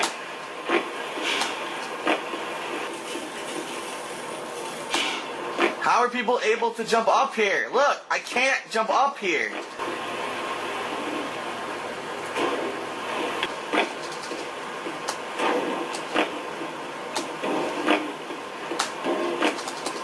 Jump! You won't even jump. Look, jump! You fucking idiot!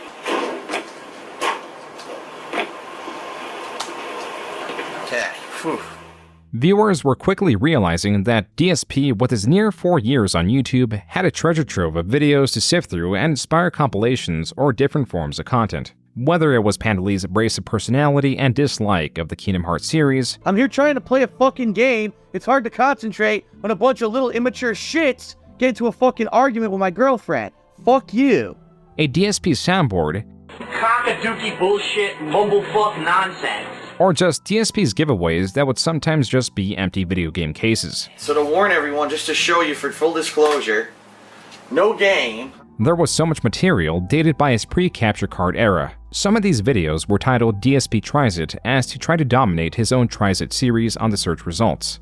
An additional purpose of these was to create videos that were shorter snippets of DSP rather than the long-form "this is how you don't" plays.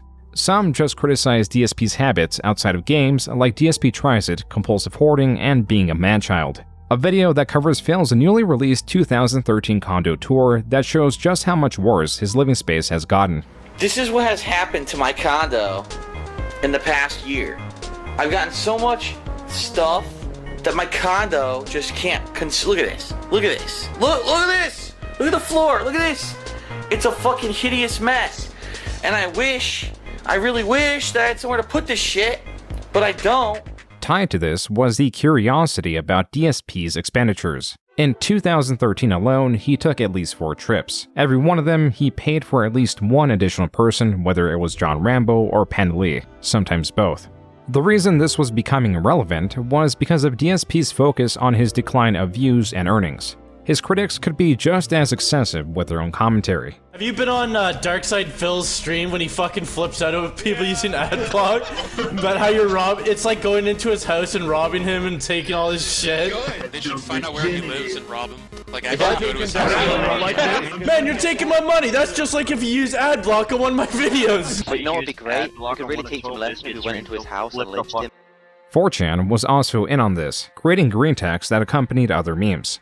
As to only help the building tension, DSP set out on attacking other creators whose channels towered over his own.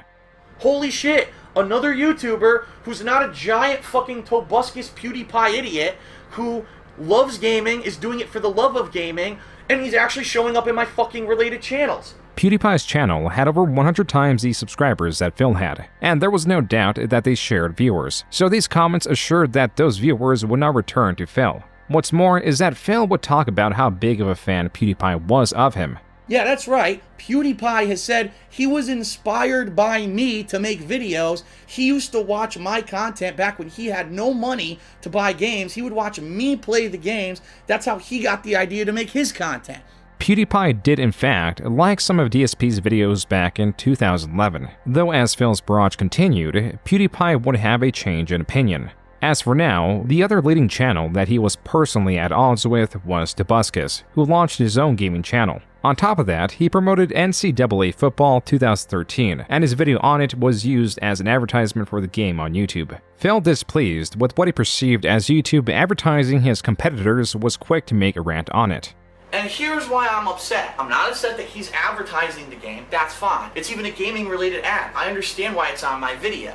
But at the end of the fucking ads, there's a link to his channel. Phil was thoroughly lambasting entertainers and games that his audience enjoyed. Games that were rising in popularity like Minecraft for its lack of story. This made the rounds so much that even the creator of Minecraft commented on it. Because of DSP's rapid decline, there was inversely a lucrative market to make content criticizing DSP. A group of creators would soon fly a banner that would be seen across various channels. The Kojima World Order, or the KWO, was the unifying group for what was being called troll or detractor channels. The origin of the name came from Phil himself and his criticisms of Kojima. I'm joining the Kojima World Order as of right now. Everything that Kojima has made is godlike, without question. Kojima World Order. Kojima World Order.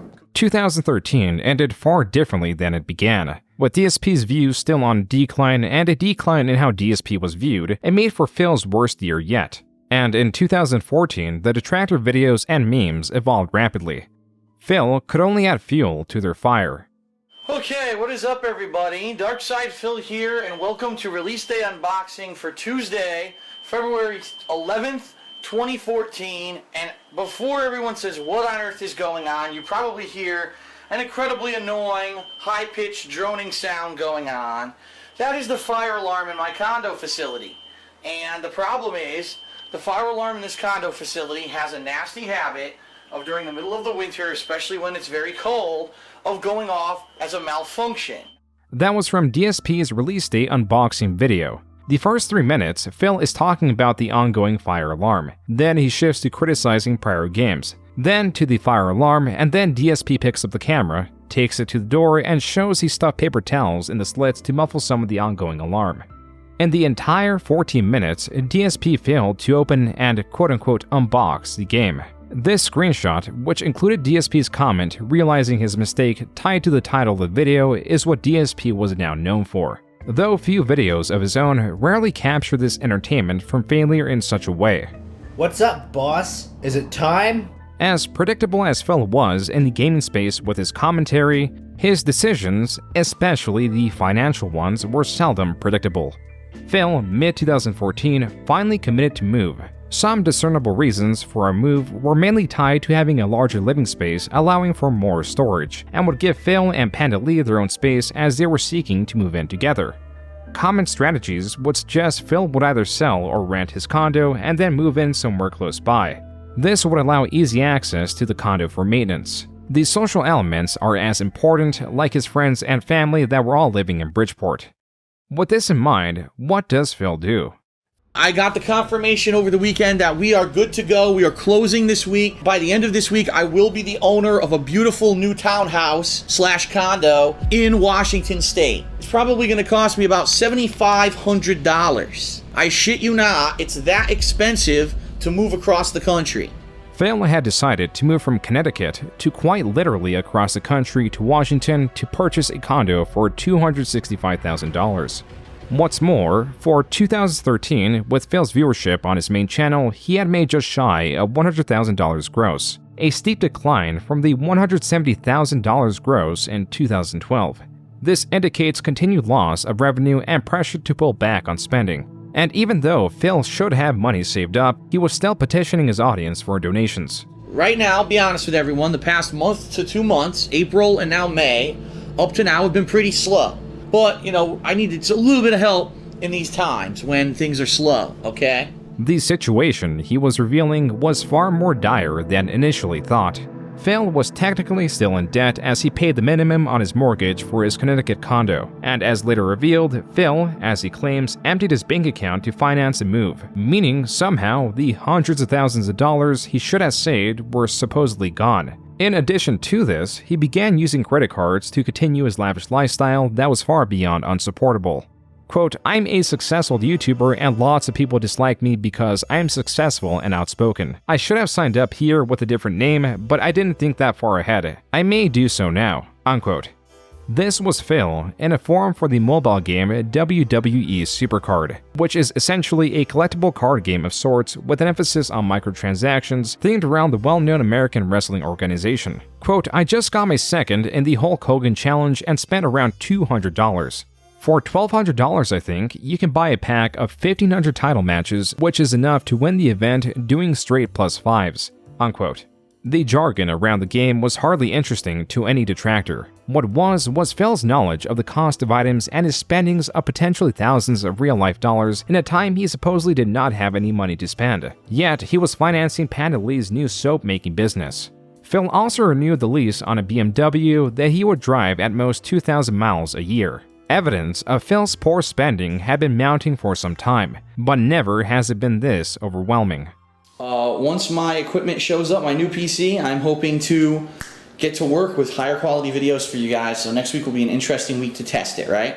1, 2, 3, or 4 if you include the capture card Phil is using. That's how many capture cards Phil has. He purchased 3 new ones to test them out. The comments discuss the absurdity of Phil's purchases. Quote, "Lol, so he ordered 1 capture card, changed his mind, and bought another. Then changed his mind again and bought another, all before the first could even be delivered? You got more money than sense, or your credit card debt is rising. Wouldn't it be worth doing some research before buying them?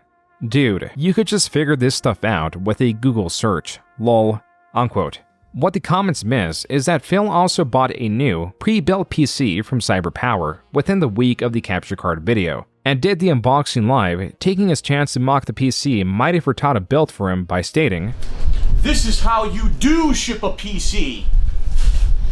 We already got a broken piece of plastic.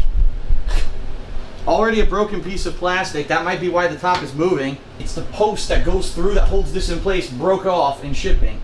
The price of the PC was $3,000. Here it is in action. What the hell? The game's choppy as fuck on my new PC. Great. So he didn't know that there was an option to switch from encoding with your CPU and encoding with your GPU. Like, he just didn't know how to use his PC.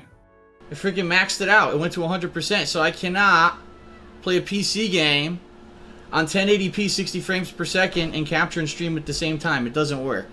The irony of all this is that Phil later cited Seattle's tech sector as one of the reasons for the move, despite not having any formal education or even general competence in the field. As for the exorbitant spending on equipment, DSP could cite that he was trying to improve the quality of his streams and also deduct the purchases for taxes, but he was ignoring the fact that gaming content was being improved by editing the unnecessary parts out.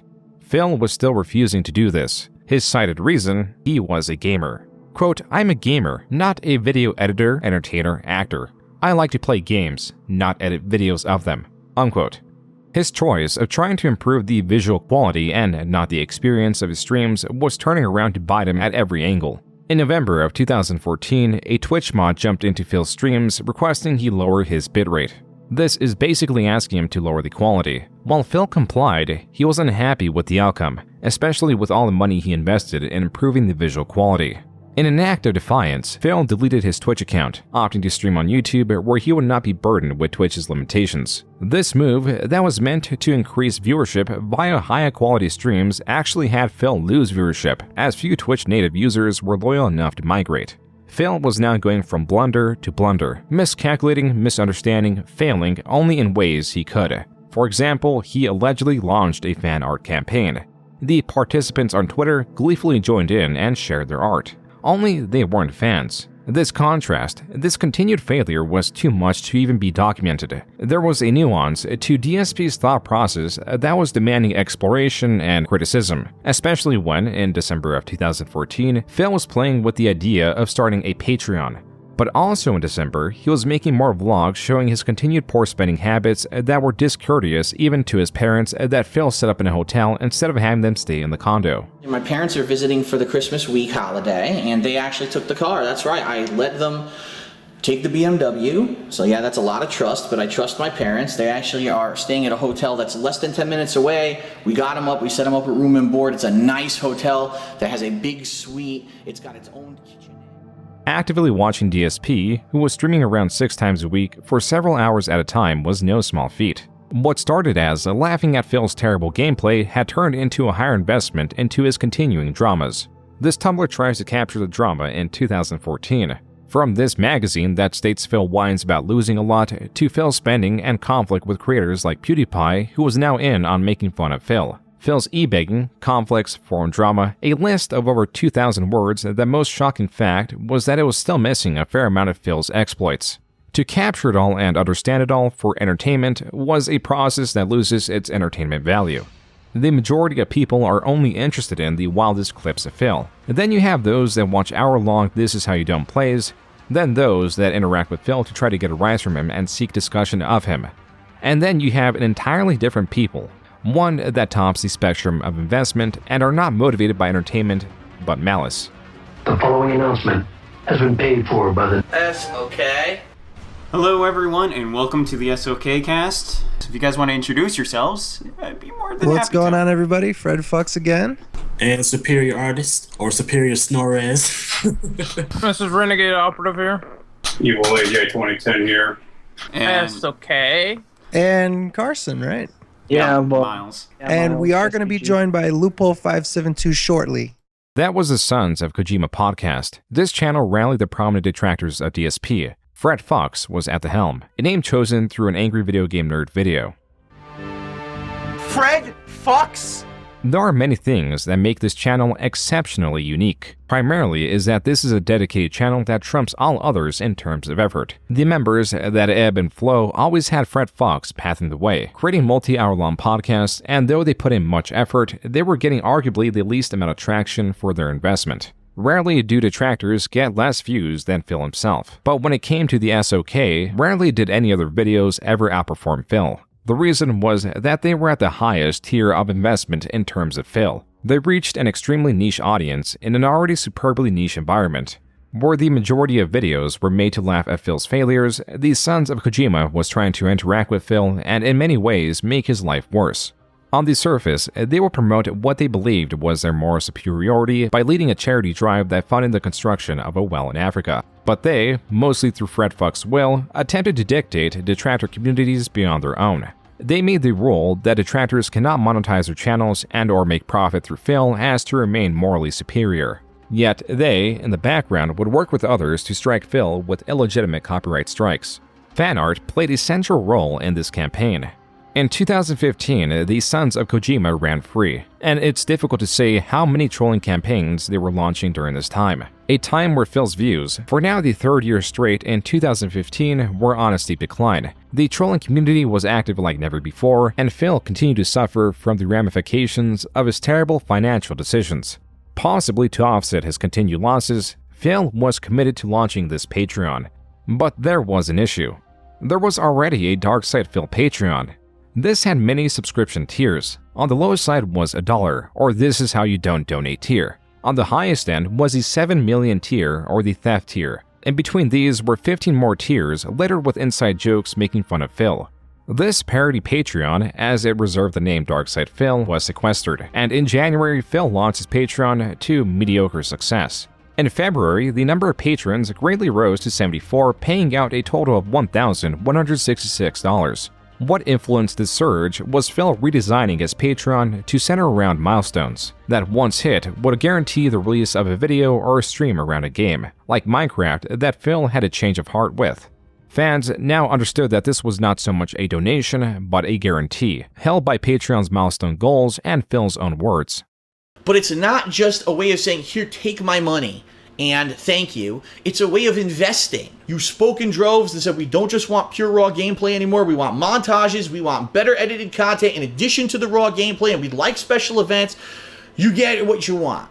This had the added benefit of regaining some favor with his audience. He even began releasing edited montages around months or just his own game series. These, by their nature, were meant to compete against This Is How You Don't plays, or at least capture some of the market.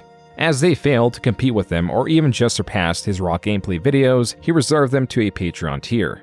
Also during this time, some videos criticizing DSP were being taken down. While DSP blames these takedowns on Machinima acting in their own interest, viewers took it as DSP wanting to suppress the negative attention. As these takedowns happened in March, the channels willing to fight the claims were reinstated in April. But when they were reinstated, they were immediately claimed, meaning that they could remain up, but all the money would go to Machinima. This same month, DSP released a video of him performing various actions in front of a green screen. It only took one day for a scathing video that utilized the green screen footage to be released.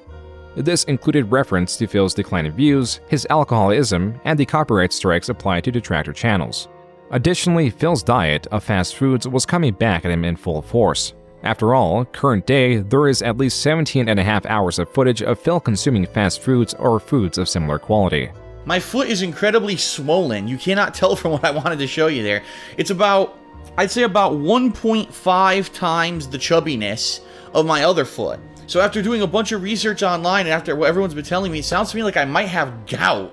Gout, or historically known as the disease of kings, is caused from a diet abundant of alcohol and red meats. This news spread quickly. He has gout? How does he have gout? Gout, copyright strikes, continued loss of viewerships, and the rise of the Sons of Kojima were only the start of Phil's difficulties for 2015. His financial situation had gotten to the point that he was selling his statues that he could not accurately declare the quality of. The back of the box, as you can see, very durable. When it moved, it even got a little nick in it, but it did absolutely no damage to anything inside because it has lots of styrofoam inside. His comb has damage. Gotta call that out. As poor as Phil was with communication, there was one instance that him reaching out very well saved his life. They all have these super...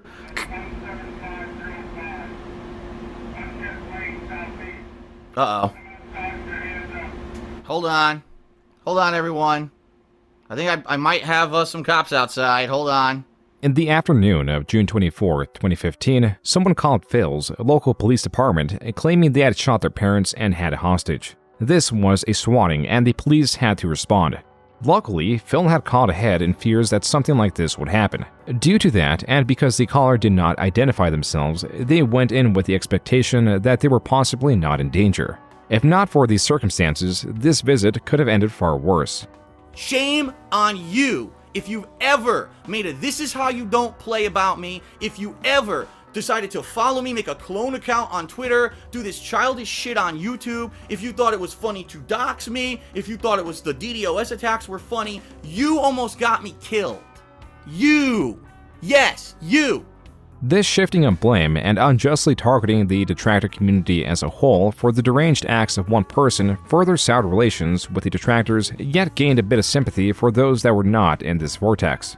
Phil was frustrated not just at the detractors, but also the fact that the media was not picking up on the story, meaning that this message that the detractors as a whole were at fault was contained to his own platform. Little did Phil know there was more negative attention on him than ever before. His streams, tweets, forums, Patreon were all being monitored and archived. The following month, Phil on his own forums equated using the chat function on his live streams but not donating as loitering, but it's okay because he's lenient. As much as he claims to be, his audience from both sides were not convinced, especially with the troubles on his Patreon. A new milestone goal at $1,250 was Project 7 Rebirth. Quote, "If this goal is reached, I will take away at least 2 days, if not 1 to 2 full days in August to write, record, and work on the renewal of Project 7, with the hope that I'll at least have something to show for it by the end of the month." Unquote.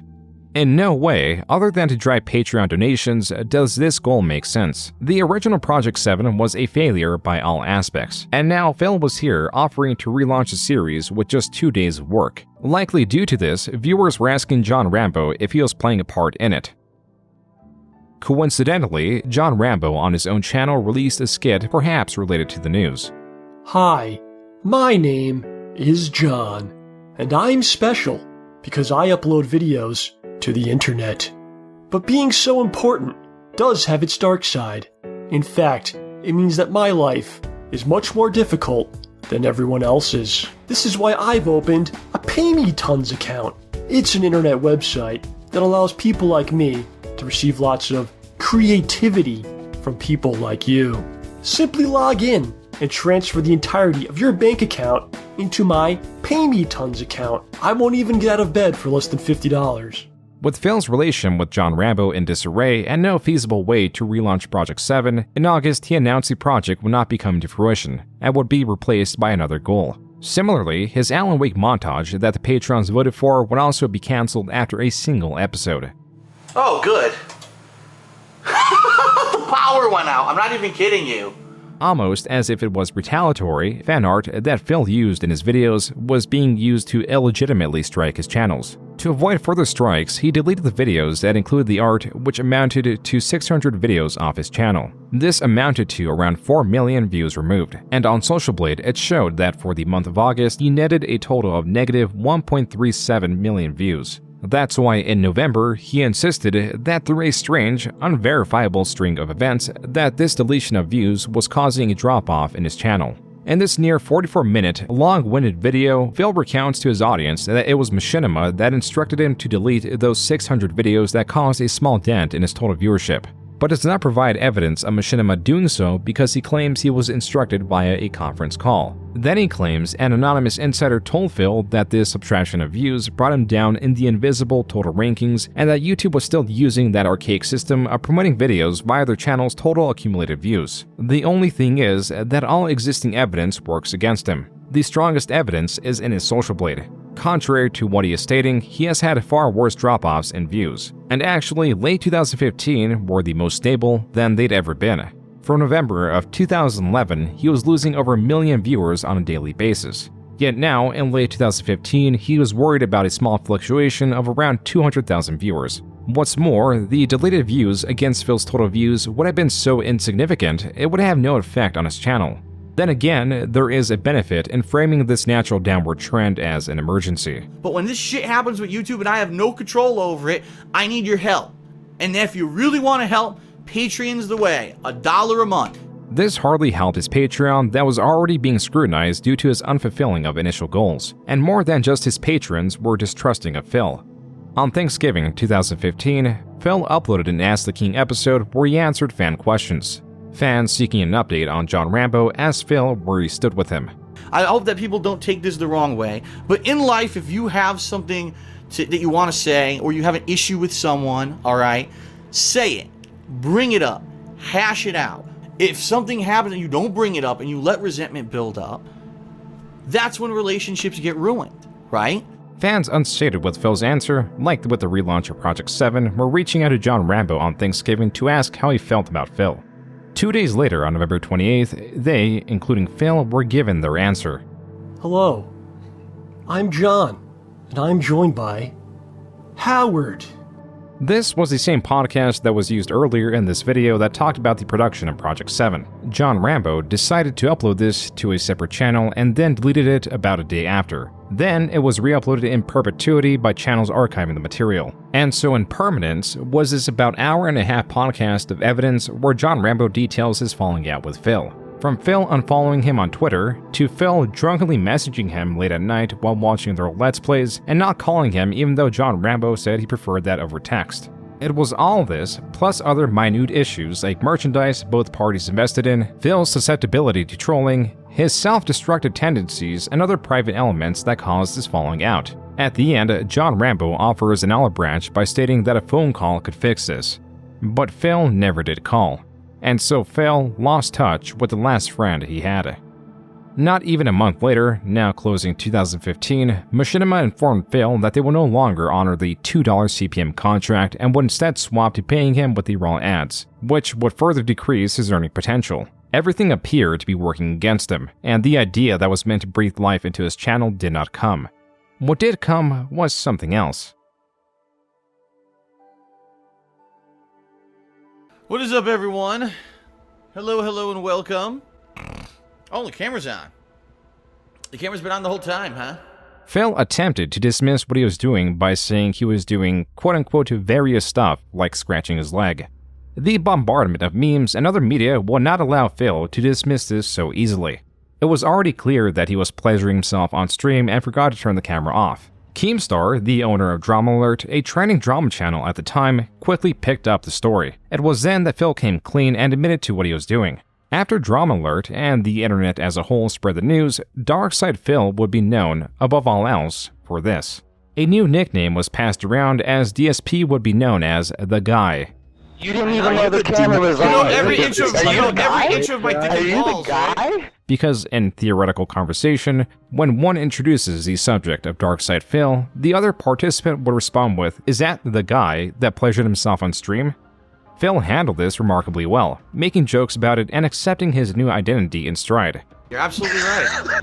That's what I'm known for. You got exposed for doing that. I got completely exposed. His partners and Machinima were not so enthused, and sought to take down any re-upload they could find of the event. Whatever goodwill Phil had gained through the acceptance of this recent event was quickly lost. In this single post on his forums, he insults 3 different creators who have audiences larger than his. He calls Total Biscuit's reviews overanalyzing, calls Jim Sterling's reviews that fool you into thinking they're intelligent with fancy wording, and Angry Joe's reviews bloated with skits and cosplay for kiddies to retain attention. The cherry on top was the purpose of this post was to represent his own views as superior. Quote, or if you actually want an honest review from an honest guy who's played video games all his life, has a huge wealth of experience/knowledge to draw upon, and doesn't have any bias towards anything, you can watch my review, unquote. Persisting on this path of self-destruction, the following month Phil made an Instagram post calling PewDiePie's new buck meaningless for brain-dead idiots. This produced a response from PewDiePie, who simply responded with, quote, DSP upset he can't read, unquote. The source of Phil's frustration was his continued bleeding of views. He was jealous, and over several posts on his forums, relentlessly defended the idea that not editing his Let's Plays is what made him popular, while simultaneously furious at being disadvantaged, stating that the only barrier between him and hiring an editor is money. There was something different in Phil going on here. A panic, a lashing out, a misrepresentation of the truth. Not to trick his viewership, but to try to fool himself. He was not concocting long-standing lies that would reach various people or form some campaign of misinformation or unverifiable fact. He was arguing with individual members on his forums with multi-paragraph long responses. As the users had grown accustomed to, Phil was blaming "this is how you don't plays" for his failings, calling them slanderous. A user of his chat was even banned for stating that they enjoyed their job and wouldn't prefer streaming. Phil was fighting with the very concept that the loss of viewership was his fault. It's a wonder what this fight with reality was doing to him. Out of his continued desperation, he was back on Twitch asking for more paid subscribers. Phil's loss of viewership had him left with the most dedicated supporters and detractors watching his streams. The worst part for Phil was this balancing act between dismissing detractors and appeasing supporters. Quote, "I seriously need to start convincing people that YouTube isn't going to support me anymore, so they need to pledge a Patreon and or sub, give bits here. Because at this rate, it's a joke. I'm on pace to make half as much in December this year as I did last year, playing 4 new games. Just got a notification my bank account is overdrawn. Locally, my Machinima payment is literally coming through today." Unquote. To add salt to the wound, the infamous clip of Phil was strong in circulation even at the end of 2016. That face. 2017 started just as bad for Phil, as he announced that he had been renting his condo out in Connecticut, but that was no longer the case. More would be lost this year than any other. On February 26, 2017, Phil participated with his viewers in a game of Quiplash 2. A game with pre-established questions that could be answered in any way. The goal is to win the favor of the competitors with the most compelling answer. This quickly delved into the memes both surface level and personal around Phil. For example, his seal laugh or ack ack ack. DSP tries a KFC Gold Chicken or make more ad revenue than Phil. Calvark or ag ag ag ag ag. They're both good. None of these had any major effect as Phil played along with the roasts. It wasn't until a player shoehorned in an answer that caused chaos. Leanna, I don't even know what that means. Leanna's fake engagement ring. Huh? What does that mean? I never gave her an engagement ring, so I don't know what that even means. I don't understand. Is there something in the detractor circles about a fake engagement ring? What are you talking about? I didn't give her an engagement ring. What? People are weird. What does that even mean? There's some stupid inside joke that I don't understand. Points for you. What does that mean? It won, and it makes no sense whatsoever to anyone who's not into their inclusive circle jerking circle. That made no sense at all. What does that mean? Is there actually like some kind of a joke about an engagement ring? Huh? Leanna posted it on her own Twitter. What are you talking about? It's about one of her Twitter pictures? What are you talking about? That's hilarious because that just shows how mind-fucked and stupid the people are who do this shit. These detractor idiots. Because no human would know what the fuck they're talking about. It's some completely inside joke they made up for themselves that no one would know anything about at all. It doesn't make any sense. It makes zero fucking sense. And yet it ends up being the big winner at the end of the game. That's so fucking stupid. As was revealed to Phil through a video game, Panda Lee had been wearing a fake engagement ring to her job. Dissatisfied in the relationship and the lack of progress towards marriage, this was her way of lashing out and participating in the drama on Twitter. Quote, "Oh shit, he knows about the fake engagement ring I wear to work that I wear all the time? How could he have known?" Unquote. Panda Lee then posted the ring itself, captioned with Ringgate 2017. Panda Lee allegedly also took off work to experience the live drama that was unfolding. With her displeasure with Phil near its climax, it was a surprise they did not separate there. In the limelight instead was Machinima. With the adpocalypse in full swing, earnings down and the company model a complete failure, they had less support to answer creators who were feeling the brunt of the loss of ad revenue. Phil, being one of these creators, reached out, but Machinima was slow to answer, and so he was emailing not just former employees that had been fired without his knowledge, but emergency contacts meant for dire situations. That's when on February 28th, a Machinima employee reached out to Phil and gave him the basic advice to increase his audience retention and kindly to not message other departments. Phil's full, alleged response was locked in on Machinima's request to not message other departments. Phil used his history with the company as a reason to act in the way he pleases and demands better treatment. If he is not treated better, he states he is better off not working with them. Machinima, more than happy to oblige, released Phil from the contract. After all, per their contract, they were only losing money with Phil because he was earning 100% of the ad revenue. Phil was relating this moment to when he got fired from his office job in 2010. As seen per Fred Fox capturing of Phil's Twitch chats, Phil was acting as if he was blindsided by his own requests, stating, quote, "There is no 2 or 1 month notice. That is complete BS, lol, but this situation is pretty unique," unquote. In a video released shortly after, Phil dissects his separation of Machinima, then dissects it again and again and again, then loses his train of thought, thanks his followers, asks for donations, and again restates what has been overtly established, yet never provides a satisfactory answer. That's why his video is nearly 2 hours long to explain that the contract with Machinima has been terminated.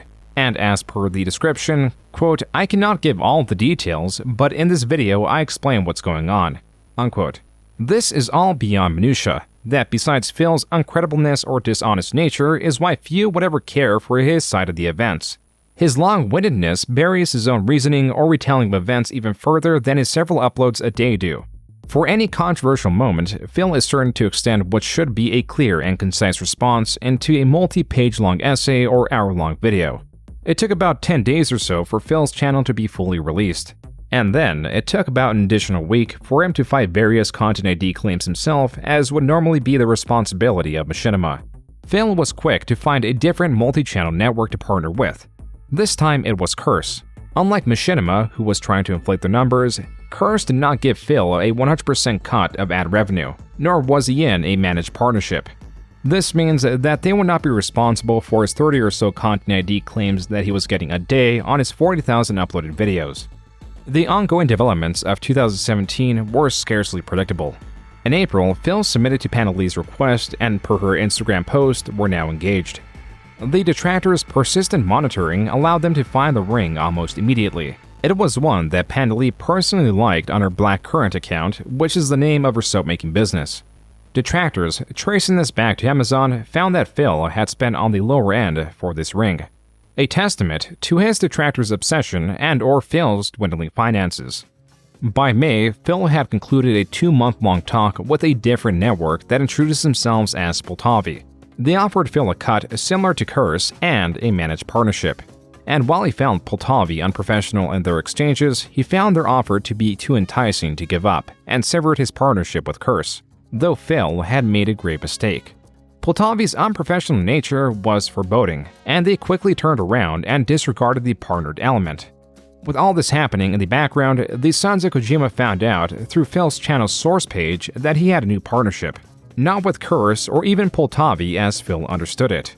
He was partnered with an entirely new network known as Leveria Media, and as revealed, was using Pultavi as a front to disguise their own network and shady practices.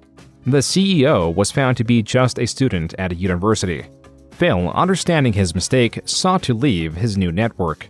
The sons of Kojima allegedly even got the CEO of Leveria Media on for one of their podcasts. This was a confusing set of events for everyone involved. While all this was going on, Phil was in the process of purchasing a new car. For the past 6 years, he had been leasing a BMW. In the last 3 years, he had only driven the BMW 6,000 miles and so never changed the oil. You know, BMW, you're supposed to get maintenance for free no matter what. That's part of the deal. That's why the car is so expensive. And they never contacted us to get it changed. Phil's audience long understood he was financially illiterate, but hadn't been yet exposed to how illiterate he was with cars or the contracts related to them. That's why, whenever other content creators discover both, it makes for an interesting watch. In 3 years, we only drove the car 6,000 miles. So, if that gives you any idea... He what? He leased a car for $400 or $500 a month, and he's only drove it 6,000 miles in 3 years? What? Cherry Dude's like, oh, you could have engine damage. No, Cherry Dude, that's not how it works. BMW has a diagnosis computer inside of the car that tells you when things go wrong. So if there were engine damage... Oh my god! Hey, this guy is a living meme! No, it's not. BMW has diagnosis computer in the car, okay? And they never They never contacted us to get it changed. Why would they contact you to change your oil? Destiny, the person reacting to Phil's explanation, calls Phil the salesman stream. Wanting to help Phil out, Destiny jumped onto Phil's stream and began typing in his chat, attempting to provide financial advice. Phil, of course, ignored this, and on his forums he posted, quote, Destiny, a Twitch streamer who I never even heard of before 2 weeks ago, came into my chat and practically begged me to stop what I'm doing and talk with him. What the fuck can this guy tell me about buying cars that I don't already know? This guy probably didn't know I went to school for finance. Unquote. Phil, still in the mindset of discussing the drama around the networks, was talking about it on stream. I trusted YouTube's system to work properly, okay? Here's what happened. So, that was Monday, I think Monday morning or whatever, okay? I think, uh-oh.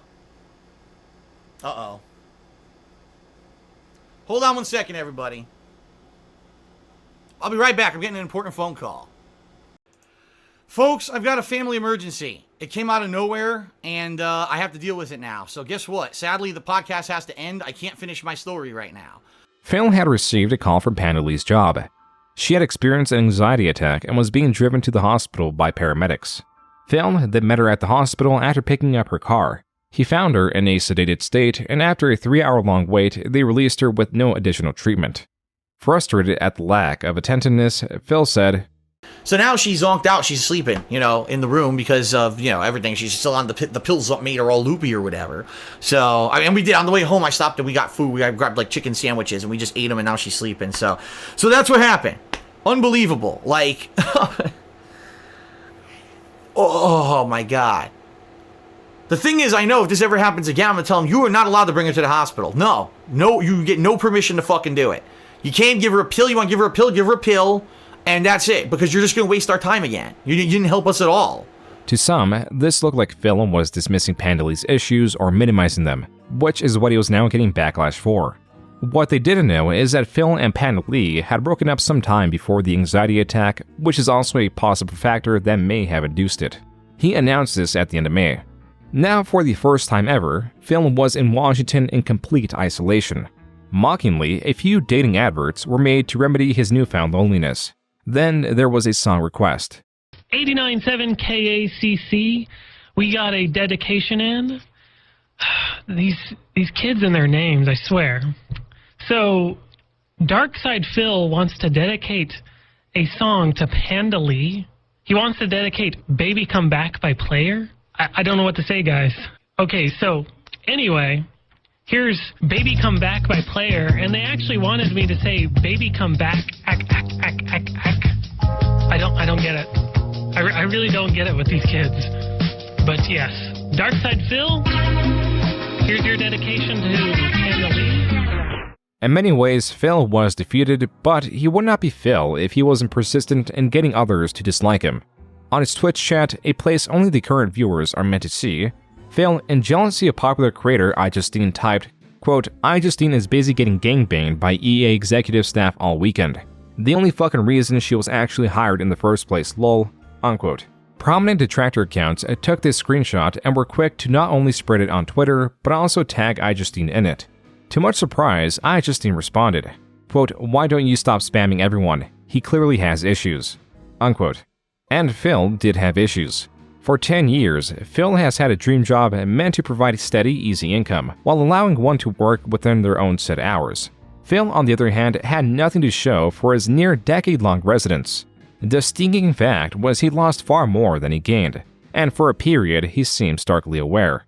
Quote, I haven't had real in-person social interaction on a regular basis since like 2007, before YouTube started. Once I started YouTube, that all went away. That's part of the sacrifices I keep bringing up to make this work. I can't have regular friends with the amount of time I put into this job.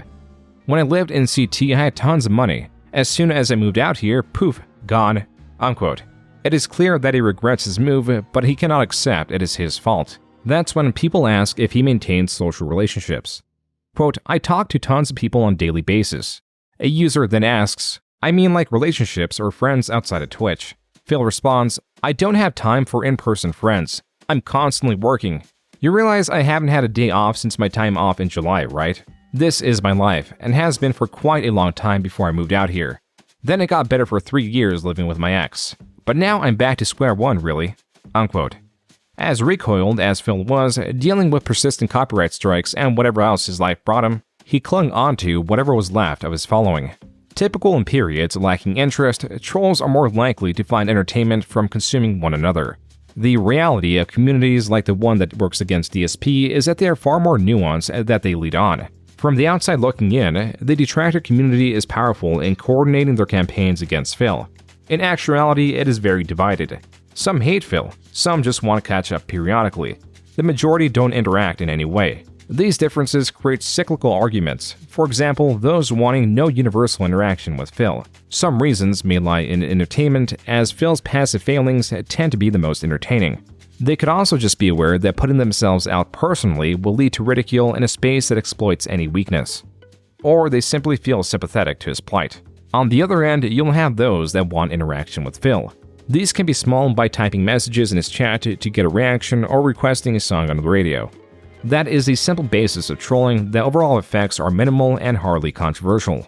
Then you have those that feel personally slighted by Phil and seek revenge. This is where the illegitimate copyright strikes come from. They want Phil to fail in any way, and few strategies are out of their purview. Truly, the only defense in this space is self-awareness and anonymity. These members lack both. And the most interesting part is all these people inhabit the same space. Whether it be the forums or Phil's chat, they can be seen arguing endlessly. It is only a community out of convenience and nothing else. That's why it may look like the sons of Kojima would sit on top of this virtual hierarchy. But in actuality, the only thing they have claim to is they're the ones most dedicated to Phil. The group watches his streams for hours at a time to no benefit other than that claim. They are united by an overweight, middle-aged, failing, ailing creator. They were persistently hated within the detractor communities because they, being allowed to exist in their space, somewhat represented their community, albeit not accurately. Most dedicated channels, Twitter pages, and groups made for the sole purpose of following Phil are highly scrutinized. And if they become obsessed to the point they no longer represent any niche, they will always fail. That's why the Sons of Kojima collapsed in late 2017. Their leader, Fred Fox, was highly paranoid, morally confused, overall an oblivious individual. Though he was responsible for countless hours of footage criticizing Phil, he would crumble and get frustrated at even just his Encyclopedia Dramatica. These pages are known to be full of purposely inaccurate and exaggerative information to get a rise from who they're targeting. And his frustration from its creation further warranted its existence, as seen here where he is lambasting the creator of the page. So how about this? I'll go fuck your mother for the laws and everything will be cool, right? No hard feelings?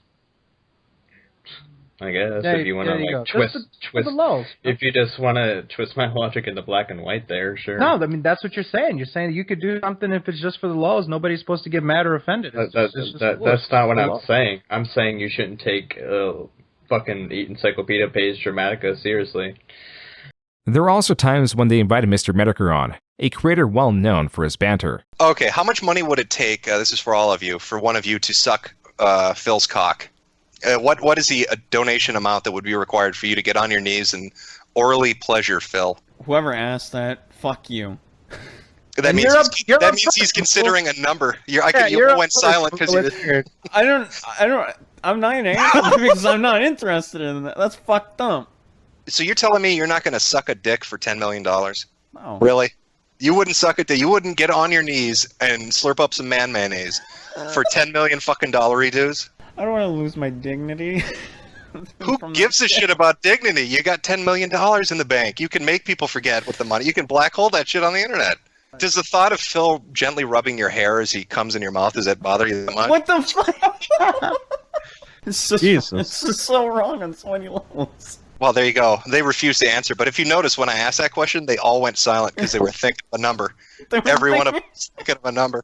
Some comments under this near 50-minute long video read, quote, "Christ, without any DSP material to commentate over or talk about, these guys just got nothing. That's some weapons-grade humiliation. Christ, these guys are awkward. It makes me want to like Phil if these are his trolls." Unquote.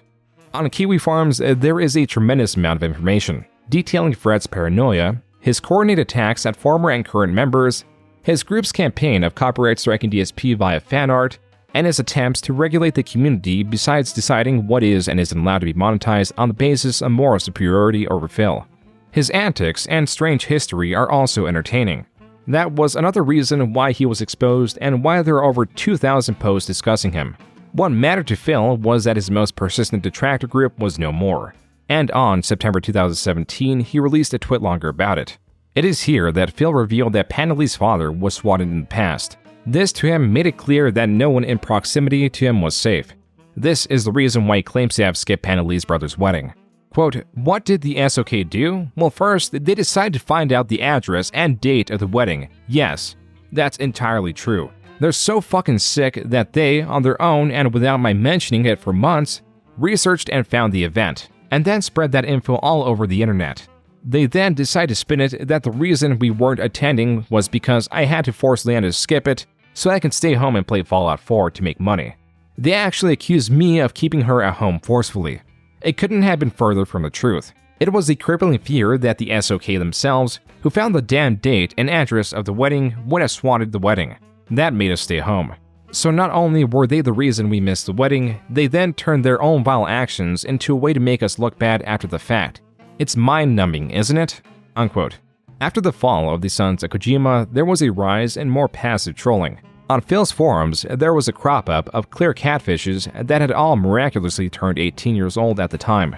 Then there was a pirate-themed treasure map made of the places Phil frequented and it was often thought to enjoy, with the inclusion of health foods and a gym placed just out of his reach due to the uncrossable bridge of certain death. On Instagram, there was a new strategy of trolling through indifference. No matter what picture Phil posted, there was bound to be tens, if not hundreds of comments stating two words. Well, really just one word with two variations. Comments were either okay or okay.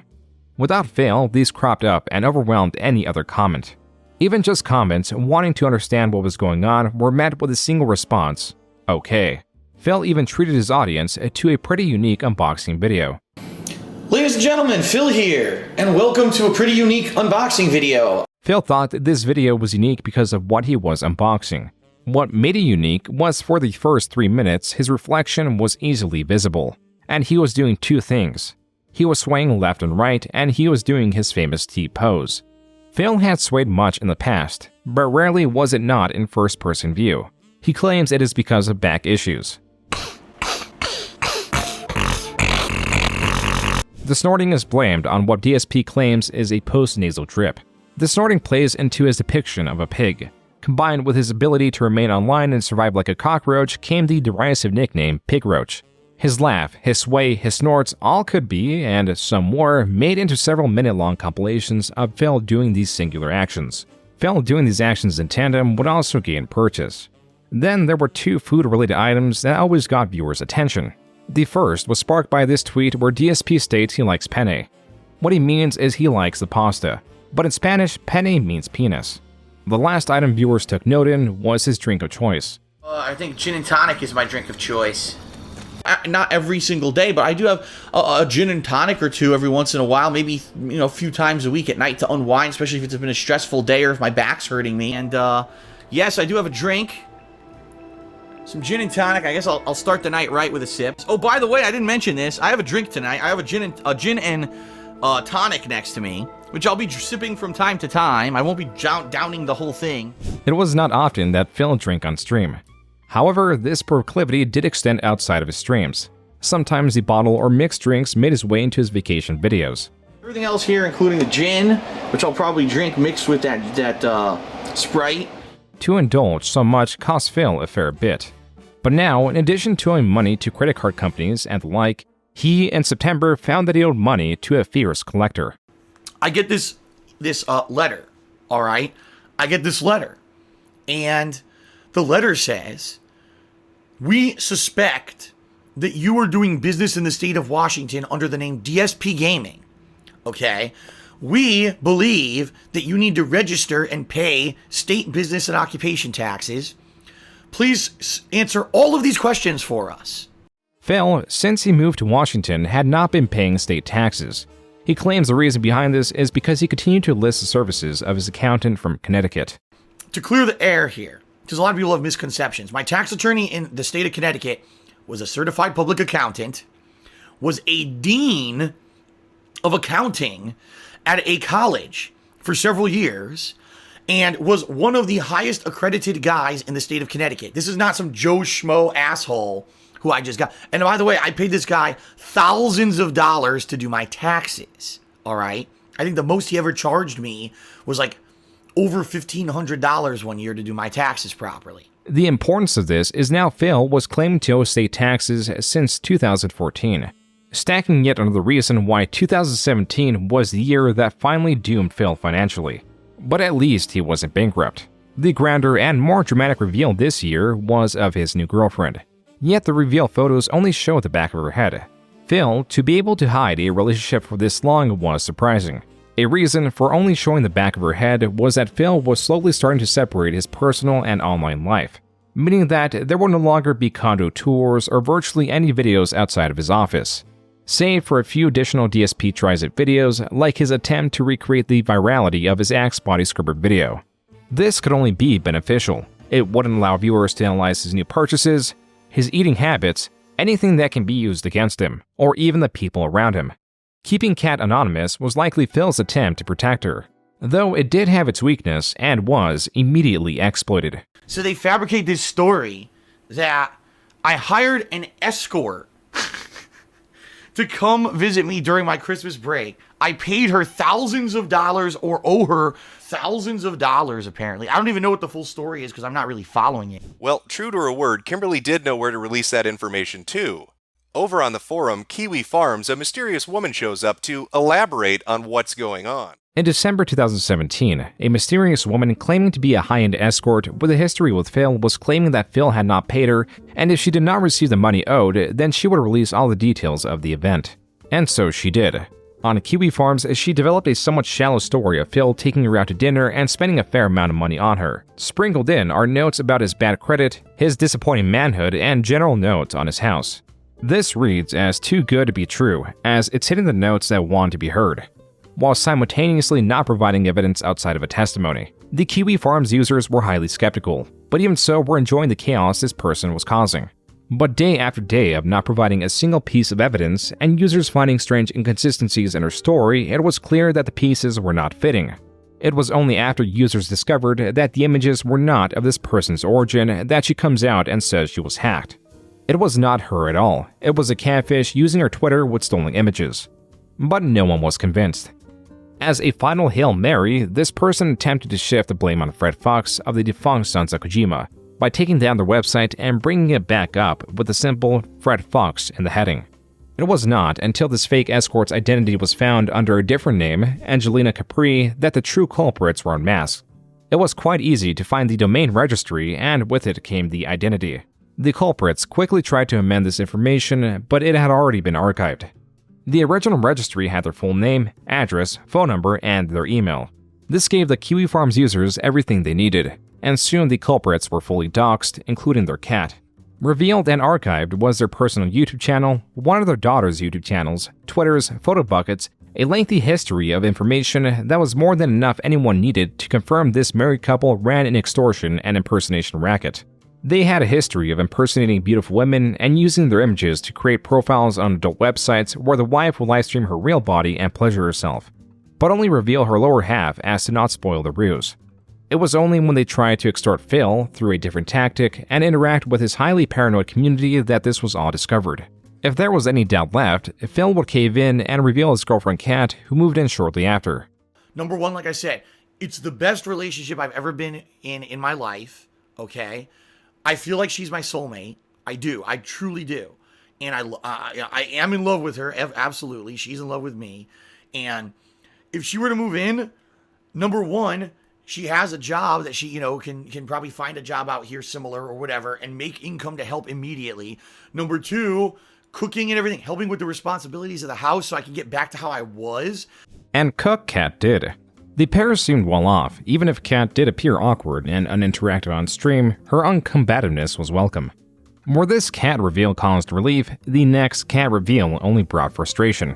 What Phil was currently revealing was a sponsorship from OP Seats. The same day Phil revealed it, OP Seats terminated their contract with Phil due to the backlash they were getting.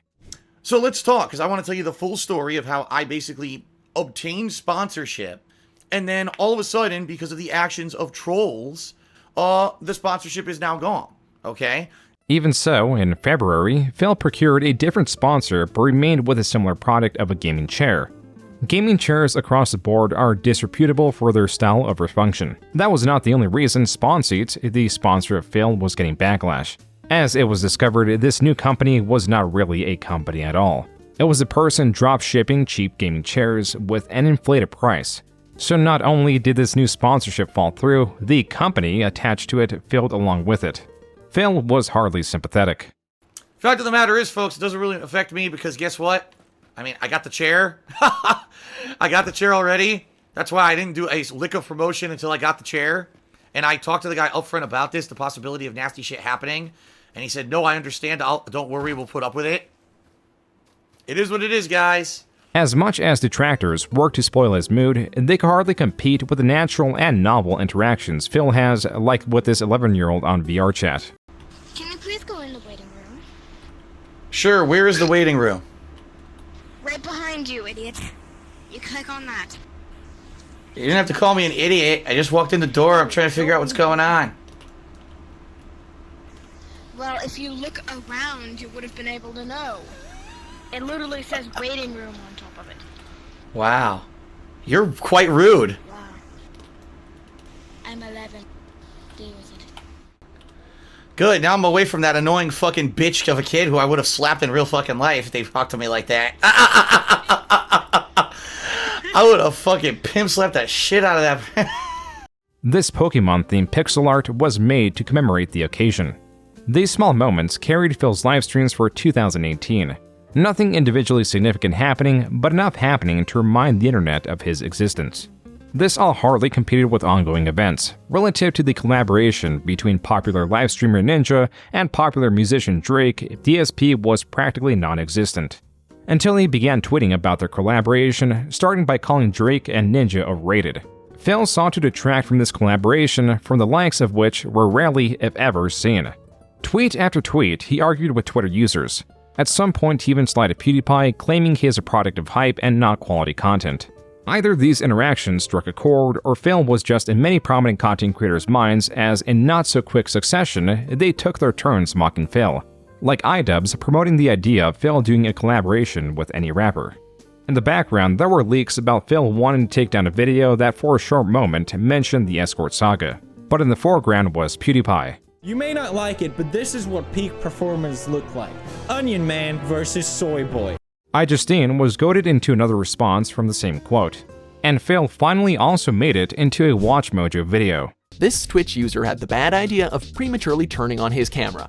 Right before starting the live stream, he gives himself a short break to relax. Oh, the camera's on.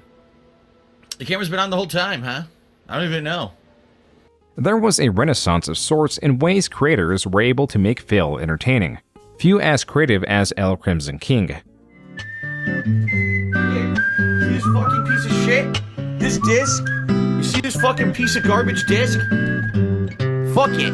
It's gonna stay back there forever. I'm never fucking picking it up again. Don't ever ask me to play that fucking game again. That's the worst fucking game. That game is way worse than Revolution 60. Seriously. Behind you, idiot. You click on that. You didn't have to call me an idiot. I just walked in the door. I'm trying to figure out what's going on.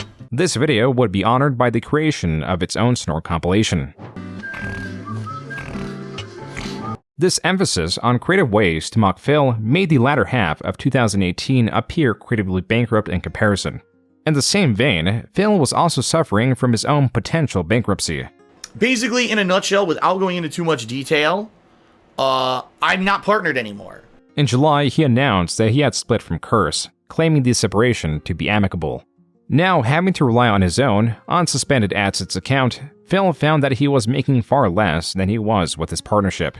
On top of this, his views were halved without explanation, going from an average of 2 million a month to hovering just around 1 million. And so Phil did what he calls an emergency livestream, trying to brainstorm ways and goad sympathetic viewers to help with donations. Provided was also advice. A common recommendation is to get a job outside of content creation. Phil, not wanting to consider this option, had these messages delivered in rather creative ways. Phil, being a fan of the WWE, reacted to this person holding up a sign that reads, quote, DSP get a job, unquote. This was not even the first time this happened. Last year, a person held up a similar sign, though less legible. Phil opting to continue streaming to a dwindling audience would suffer the consequences of dealing with his remaining audience. These are superfans that stuck with him regardless of countless examples of Phil's ill will, and on the other side are his most persistent trolls that remain even after the majority of trolls lost interest in Phil's cyclical nature. On the other side was a user known as Student Common, or TUT for short. They came in donating thousands of dollars, but also used the money they donated as leverage as they could circumvent what will get a normal person banned simply because of their influence. But even TUT pushed this beyond what Phil could endure. After creating much unwanted attention for Phil and Phil pushing back, TUT threatened to charge back the money he donated. A chargeback is when someone donates money, gets the desired effect of having the streamer read their message, and then, in a later date, petitions PayPal or whatever financial medium they're using to get their money back. This is done by stating that the money was fraudulently sent or by other dishonest means. And TUT did try to charge back some of that money, only to fail as PayPal sided with Phil. This was a victory for Phil, but in the grand scheme of how much he was bound to owe, it didn't seem like much. In addition to my normal income, I need to raise about another roughly $16,000 between now and April. This plays into why Phil is labeled as an e-beggar, a person that petitions, guilts, or even demands donations from their audience. While it is normal for streamers to subtly stimulate donations through appreciation, Phil's tactics are more direct. Taxes are going to be my main thing I have to figure out this year. Making enough money not only to pay the bills, but my taxes are coming up, and right now I'm focused on just getting through this year. Hopefully being able to pay my taxes somehow. I'll be honest with you guys. Yeah, taxes are always something that are on my mind. I've got tax payments due. My state taxes are due in January. My federal taxes are due in April. If I could get through paying the taxes for next year, the federal taxes, their taxes were high. Things like tip goals and the like on stream to try to raise funds for my taxes and all that. This very much works. In December, Phil's relentless discussions of money launched him into the 4th highest number of Tier 3 subs. These are subscribers that cost $25, and somehow Phil got 204 of them. With an average of 372 viewers means that each viewer paid on average $13 solely from their Tier 3 subs. But also, the donations are disproportionate as subscriptions can be gifted. Donations and other tiers of sub have also been taken into consideration, and Phil also receives donations that for the time being were not accounted for. Typically, surges in donations or the like are linked to unique or interesting streamers rising in the ranks receiving donations to produce more of their content. And to Phil's credit, he was planning to do something unique. Something no streamer would ever even consider. And that is a marathon to raise money to pay for his taxes. Alright, it's going to be via tips, meaning the only real viable way for you to contribute and help me out in this situation is to tip me, because you tip me via sending funds to my PayPal, and that allows me to have those funds right away and put those funds toward my taxes. The marathon was to take place in March of 2019.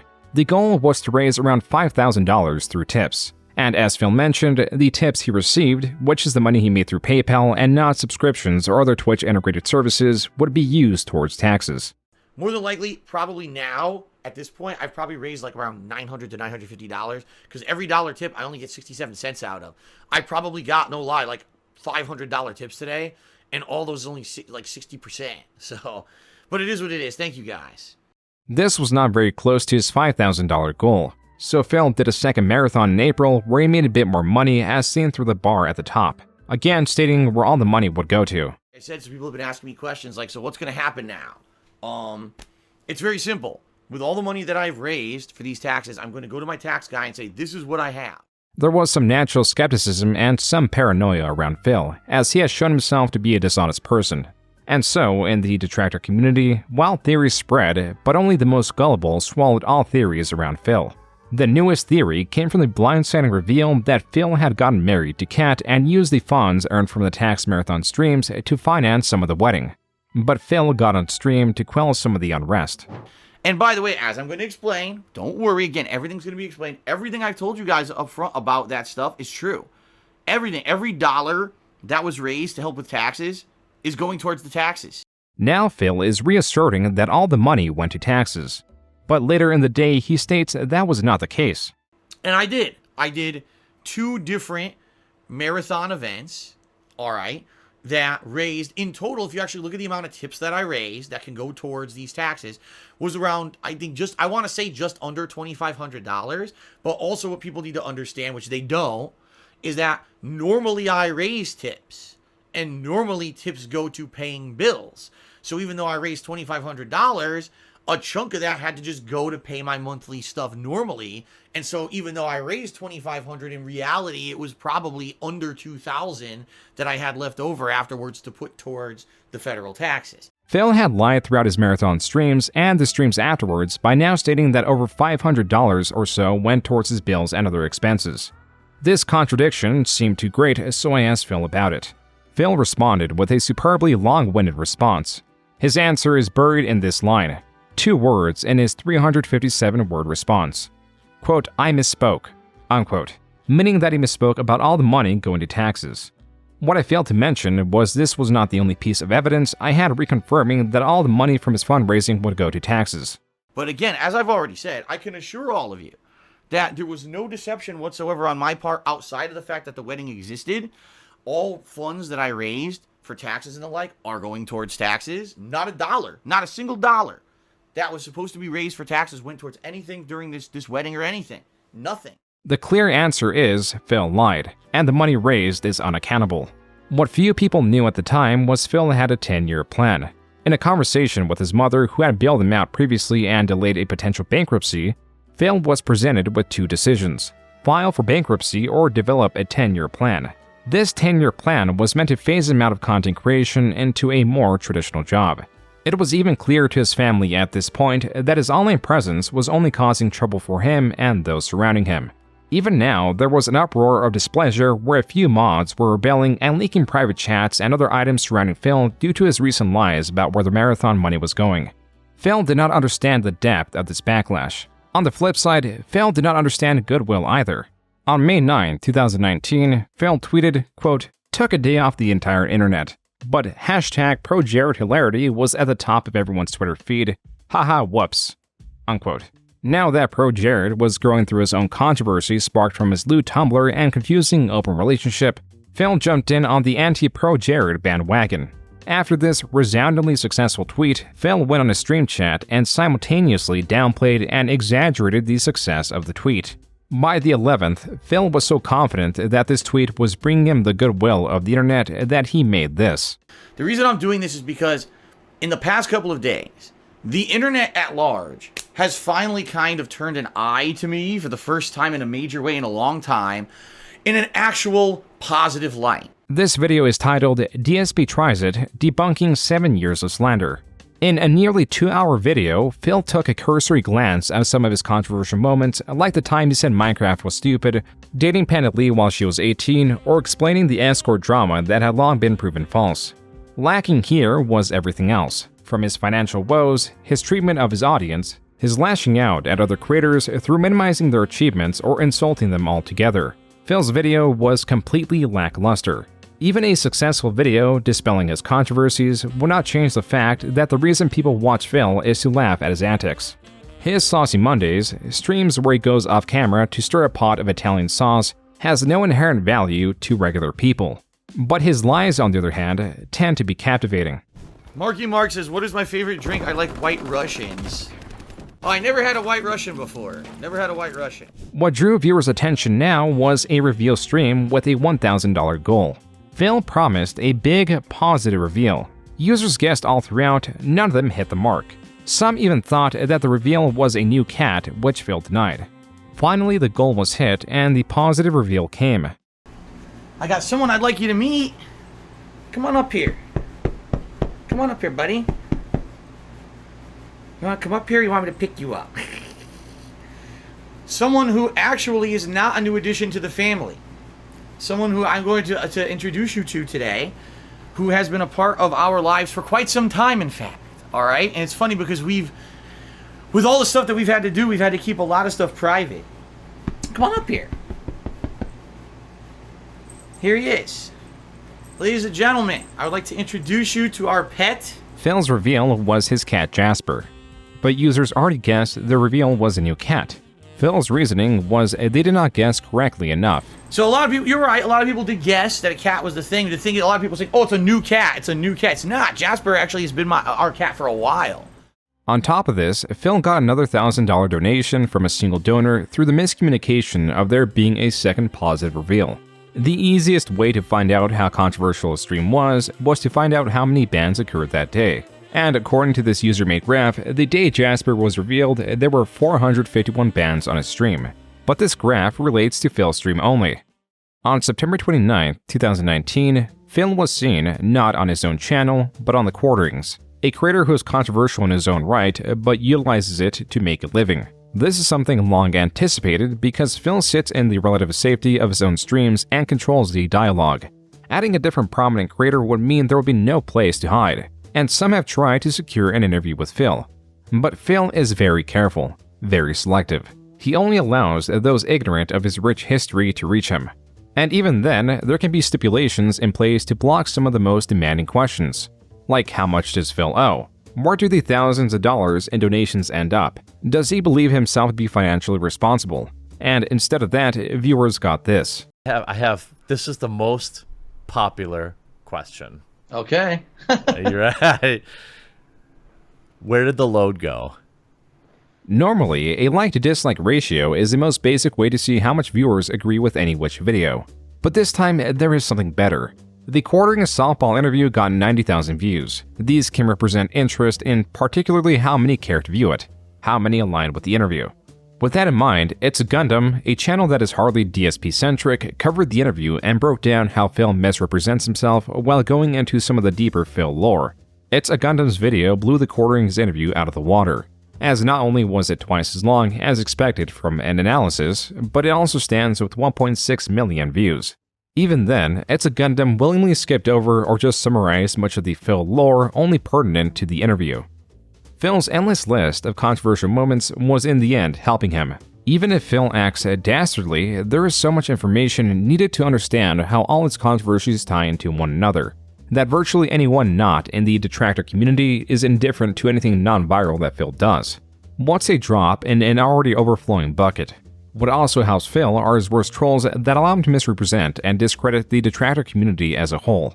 On Kiwi farms, doxings are a common sight, information spread for the sake of harassment. At one point, these were not so common until one individual showed up on the farms, a user that went by Nigel of UKIP.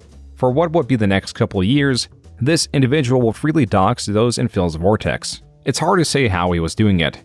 He could have had insider information and somehow used the donor's PayPal information to craft a dox, or simply just searched for usernames across social media websites until he found commonalities, ultimately leading to the dox of those within the Phil sphere. The only other strange instance of doxing was from a difficult-to-cover story, as the relevant threads where this mass dox was held were expunged. And of course, the Wayback Machine excludes Kiwi Farms. All that is left are recollections and videos that serve of evidence of its existence. Quote, here's a pretty good recap of the entire docu-show. But since the thread itself has apparently been nuked, I'll just add some context and missing details for anyone who wasn't around back then. It was known as the January Harvest of 2018. It started because BSV got into a tangle with the nasty on here. Apparently got stupid ugly, families threatened, etc. The KF dog sluts issued an ultimatum to DSP. Admit publicly to your tardians that your main paywall, BSV, has been saying doing some stupid shit. Which, yes, at the time, are where going to drop a super dox at a rate of 1 per day on your The King of Hate farm dwelling redacted. This will begin on X date and continue until you have done this one simple and justified and true thing. Basically just disavow BSV's behavior. Lol, unironic Freedom Forum members and Kiwis with trolling accounts over there alike and become tremble with fear. No one is safe, lol. Philip Piss Baby Fuck You Burnell responds by shoving his head in the quicksand. Turbo doxing commences. After like 3 days of this Waco standoff, his terrified forum users go from screaming at Phil to do something to stop this and to a 5-alarm dumpster fire. Standoff continues until Phil's revenue begins tanking a bit. He's now forced to address this matter on air. Does nothing, says nothing he was told to admit. Advises his audience that anything the bad doxing men have done to them is their fault. Not his because they're stupid and they use his forum, lol fair, and have personal shit in their online profiles that anyone can see. which would have been his one valid argument in all this if it hadn't been tendered in his signature blame-shifting desperation and also contradiction by some other horseshit he said 30 seconds later. The victims of these cyberbullies shoulder all the blame in this, and everyone is stupid because you should just know that any internet presence puts you at risk of, well, everything. NMF NICD. Doc's Harvest continues. Despite having zero leverage, Fatboy gives the infamous 19-hour olive branch speech as a counteroffer to everyone who doesn't dick ride him on the internet. Peaceful coexistence? Okay. No more talking shit from either side? Sound good? 9 seconds later, he resumes talking shit about dirt detractors. No negotiating with terrorists, though. Harvest continues. Harvest got tedious as it quickly became obvious that most of the people that orbit him are boring turbospeds. Minor wheelchair exodus. Harvest ends. Phil advises the internet that this constitutes a hard W for him. Oh, to see the world through the blurry gin goggles of his squinty dead eyes. Phil resumes pushing buttons. Unquote. That was a quick rundown of what was called the January Harvest. The user also linked to a longer rundown of 3 videos. The overall runtime of those videos are 4.5 hours. As a reminder, these videos are considered the insignificant parts of Phil's history. The larger portions have longer running history and tie themselves well together. Like at the start of 2020, there were 2 things around Phil being discussed. A bankruptcy, which had its own honorary sign displayed at a WWE pay-per-view event, which is also attached to the theory around a mobile game known as WWE Champions. The bankruptcy is far more forward and clear, and has been a long time coming, with Phil discussing his want to file for bankruptcy through 2019. Only now, in January 2020, was the process underway. But basically, eventually, I sat down and I saw a lawyer and talked to the lawyer, and the lawyer said, with your situation, there's really no way out besides declaring bankruptcy. Like, there's no way. How are you going to get out of not only owing all this debt that you have behind the scenes through credit cards and loans, but now you've got a home that you can't pay for and they're going to foreclose on you. Chances are they're going to sue you. The bankruptcy forms made it into the hands of the detractors. In these dense, lengthy legal forms were revelations that finally, among many other things, put a number on Phil's total debt. The unsecured creditors on page 20 list all of Phil's unsecured claims, so items that had no collateral such as personal loans and credit cards. The page 1 of 7 on the bottom right corner was already hinting at the sheer amount of debt Phil had incurred. The only thing more impactful will be going through all the individual accounts. And so, number 1, $1,100 to an American Express card. Number 2, $6,400 on a different American Express card. Number 3, $26,000 to Bank of America. Number 4, $2,700 to BMW of North America. Number 5, $10,700 to a Capital One credit card. Number 6, $14,100 to a Chase credit card. Number 7, $8,500 to a Citibank credit card. Number 8, $13,800 to a different Citibank credit card. Number 9, $15,600 to Citibank. Number 10, $10,000 to a Discover credit card. Number 11, $9,300 to Lenny Club Corporation. Number 12, $4,300 to Prosper Marketplace. Number 13, $3,800 to Sam's. And finally, number 14, $4,700 to US Bank. This comes to a grand total of $131,550.28. The secured loans with collateral, include his car and Washington condo, which was now his only condo. To add to this, on page 19, readers could see Phil still owed over $100,000 on his Connecticut condo, in which he originally purchased for $131,000.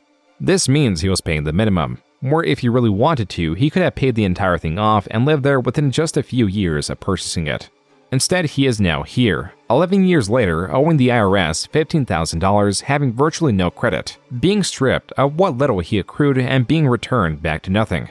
Was it worth enduring a decade of trolls, daily streams, managing lies, and being hated in the only community you know? The answer is yes, because Phil has something almost no one else has. Level 13 WWE Superstar, introducing Down from the Rafters.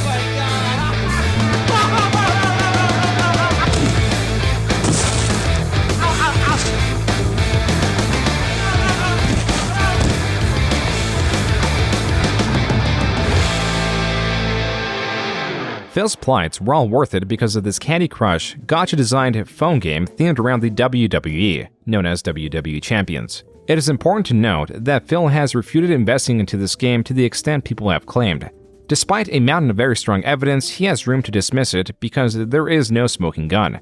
Phil has a history of playing other mobile games themed around the WWE, and was not shy to spend money on microtransactions to get an advantage. However, on WWE Champions, there is an account that has seen some tremendous climbing in the leaderboards that would be impossible without microtransactions. This account's name was They Call Me DSP. Phil's Twitter handle is also They Call Me DSP. Phil has a history of using that username in other apps like Pokemon Go, and Phil in the past has admitted to playing. WWE Champions is a game that plays a lot like Candy Crush, of all games, or what's the other one, Bejeweled. It plays like those two games with wrestlers, and honestly the game cheats and is not very good, but I just play it because it has wrestlers in it. What detractors seek to prove is that the account They Call Me DSP is indeed DarkSydePhil. If they can attach this account to Phil, then that alone proves that Phil spent tens of thousands of dollars on this game. This is where TJ Gamebox comes in, a person that plays the same mobile game. He was dragged into this mess through unscrupulous threats. We're playing WWE Champions, and we're part of a guild called Xena. And the guild, unfortunately, was joined by a person that was named They Call Me DSP. The second that he was in my guild, a lot of people in my guild were threatened to be doxxed by detractors for having him in the guild because they didn't want us to go ahead and give him any prominence in the game. It was clear that detractors were keeping tabs on the They Call Me DSP account, and they were following this account through various guilds, threatening guild members in-game. Other guilds, like TJ's guild, would adhere to the detractor demands and remove They Call Me DSP. It is also important to note that besides Phil claiming that he does not own the account, attempts have been made to reach out to the They Call Me DSP account to see if the owner could somehow prove that they were not DSP. The owner was not cooperative, which gives more fuel to the theory. As for TJ, having some prior knowledge of Phil became interested in this investigation. So I went further into it. I decided to keep track of money, keep track of tabs, keep track of when he's online. When I would find that he was online whenever DSP was offline. And whenever he was online streaming, that account was offline. The thing is, with higher spenders or those more invested in games, guilds, clans, whatever it may be, drift off their game and use third-party software to communicate with one another. This, in most cases, is Discord, but in other cases it can be apps like WhatsApp, which is primarily used for communication. There is also the Line app, which serves a similar function. And as it so happens, one of the guilds They Call Me DSP joined was using the Line app. When I noticed he joined one of the guilds, there was a part where he could be part of the Line app. It says Line app was used for communication. So I did a little bit of digging and found that if you connected his phone number, because this phone number is public, onto the Line app, it popped up with They Call Me DSP. This is a strong form of verification. You type in your number, then the app sends a message with a code to that number. This is rather straightforward because though numbers can be duped with outgoing messages, messaging the number back will result in reaching the actual number and not any spoofed one. Forgetting about the need of phone verification, Phil initially dismissed it as a troll with creating a Line account under They Call Me DSP. Sounds like someone made an account in my name to try to fucking screw me over, just like Discords and everything else that's happened this year. I know nothing about it, but it sounds like you're a conspiracy theorist, doesn't it? A viewer then informs Phil that his number is tied to the Line app account, to where Phil changes his tune. Really big boy, you have to enter a code from an SMS message when you download the app. The troll has access to your text messaging. I'd contact the authorities if I were you. Oh my god. I'm just, seriously, like there's no way to dupe one of these app companies into thinking that you are using a phone number that you're not, right? Or there's no possible way that in the 6 years since my cell phone's been doxxed that I changed my number, right? No way possible that I would have possibly done that, right? Phil claims two things. Firstly, that it may be possible to fool a company through a spoofed number, which it is not. The second is Phil introducing the potential that he changed his number during this time, which was countered by someone calling Phil's number and getting this. Your call has been forwarded to an automatic voice message system. Phil Burnell. Not only that, when ranting about John Rambo, he slips up. I have nothing to make amends for with Rambo. I never mistreated the guy. The guy was always told me that he was happy when we were doing work together and everything. He's the one who cut off contact with me and lied to me saying everything was all right, but then stopped talking to me and then made a negative video about me later. He would have to reach out to me. I am the one who still has the same phone number. I'm the one who, you know what I mean? Like, I'm the guy who's still easily reachable. What this proves is Phil has a line account, and also another item to stack on the massive pile of Phil's lies. But again, Phil could run with the narrative that just because he has a line account that is also under the Call Me DSP, that doesn't prove that he plays WWE Champions. And so the investigation continues and lands on a different third party, Discord. So I have sources of him joining and being kicked out of my guild. I have sources of him being in another WWE Champions Discord and me talking to him. This is significantly more promising than the Line app, because unlike the Line app, They Call Me DSP's Discord is clearly seen interacting with TJ's guild.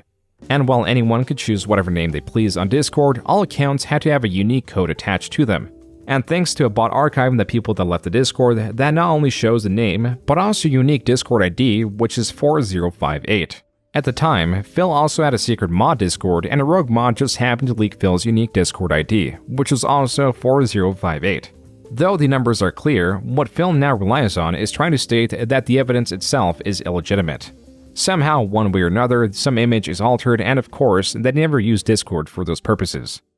The only time I ever used Discord was to chat with people back when I had a partnership with Twitch and stuff like that. I had a contact who I chatted to in Discord. But outside of that, I've never used it for anything else. I don't even know what Line app is. I guess it's just chat. I don't know. Maybe it does do those other things. I have no idea. At this point, one can reasonably deduce that They Call Me DSP is Phil. Though Phil claims what should be definitive evidence is false, and relies on his minuscule credibility to sway his audience. And so the investigation continues to find something more definitive that Phil cannot excuse as false. This is where the bankruptcy documents come into play. His expenses are most pertinent. On page 32 of his bankruptcy petition, these personal expenses are itemized between him and his wife. His monthly expenses come around to $5,100. His mortgage and tax payment plan make up for nearly half of his personal expenses. There's nothing eyebrow-raising here. But then you look on Form 122A, the monthly business income and expenses. Here you find something entirely different. On page 4, it shows what Phil's income for the months of July, August, September, October, November, and December of 2019 were. He never made under $8,000, and in just these 6 months made a total of $55,000. But did he really? In this form, he listed his business expenses, which are separate from personal expenses. Expenses meant to only be related to his content creation job.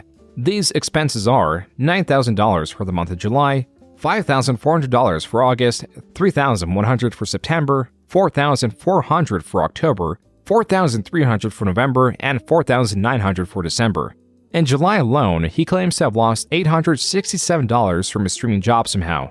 And because these do not have to be itemized, as the only purpose of this form is to make sure you're not making enough money to reasonably pay off your debts, means Phil does not have to explain how a job, with virtually no overhead, where at most his expenses should be limited to purchasing games, is costing him thousands of dollars a month. What's more, on his bankruptcy petition on page 14 of 50, he claims to only have $1,500 in business assets. So as the courts would see it, these expenses would have to go into services. It is understood that Phil doesn't pay his mods. On the contrary, his mods pay him. He asks viewers to pay for his games. He doesn't use any services for his business that would charge those thousands of dollars. And so this leaves many to believe this is how Phil hides his WWE Champions transactions, labeling them as business expenses.